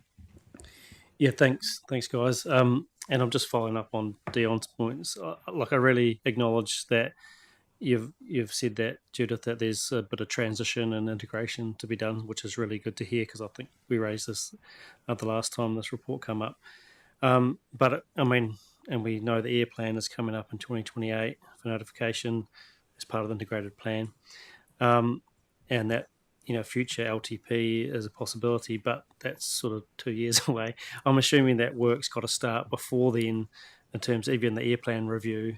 So I think the question that Dion raised about the time frame and a bit of a idea of a work program is a really good idea, and it would be good to come back to us if you can, maybe at the next meeting, to just give us that sort of runway and what it looks like, just so we can be clear what that integration is looking like and when we're going to get those regular reports. Thank you. Is there any more questions or clarification? Councillor Swiggs? Yeah, in my haste of talking about dust, I forgot about the other question I wanted to ask was about Christchurch, and it's nearly doubled its exceedances in PM 2.5 this last year. Is there any reasons why that was, or anything that was out of the ordinary that potentially doubled it from, well, not quite double, but 10 to 19? I just have to check the numbers, but I'm pretty sure that the PM 2.5 exceedances increased everywhere across Canterbury. And so, you know, and from year to year, there's always variation, and quite often it's down to meteorology. It's just like a colder, calmer winter than it might have been in the years before, so that would have contributed, especially when it's happened across Canterbury itself. Like, that is a pretty good indication that it is something regional. Okay. So we don't track that and sort of look at environmental data and then the data that we're getting and kind of come, because I mean, where I'm thinking is that we could give out warnings potentially if we know that there's a certain meteorological conditions coming up, and we know from the data that these days we get these things happening. Are we tracking, monitoring, and being able to come out with that sort of thing or not? In the past, we've looked at air pollution forecasts and things like that, but they're actually really difficult to do, and they're very, very difficult to get right. So, yeah, well, I don't think we don't do those anymore, do we, Teresa? No. Yeah.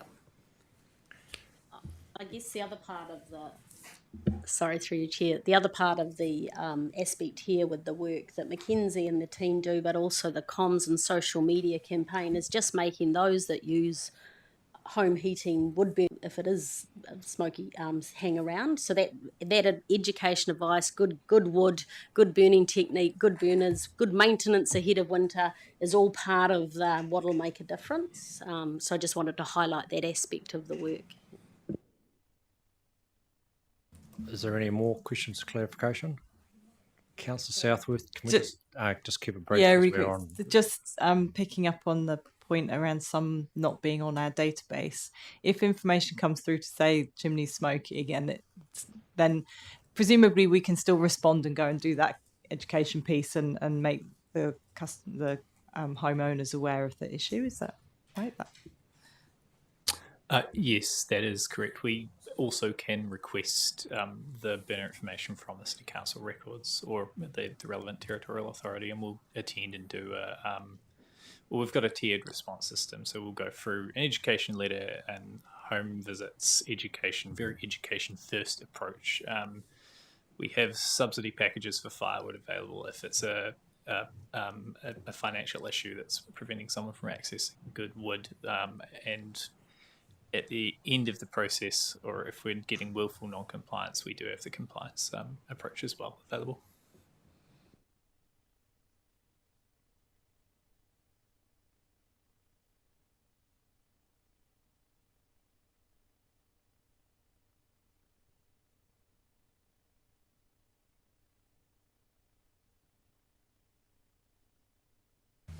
Sorry, in a rush to finish. No. Number 10, the next Regional Delivery Committee meeting will be held on the 12th of February 2025.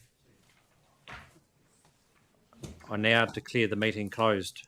And I think we're starting the next meeting at 3:15.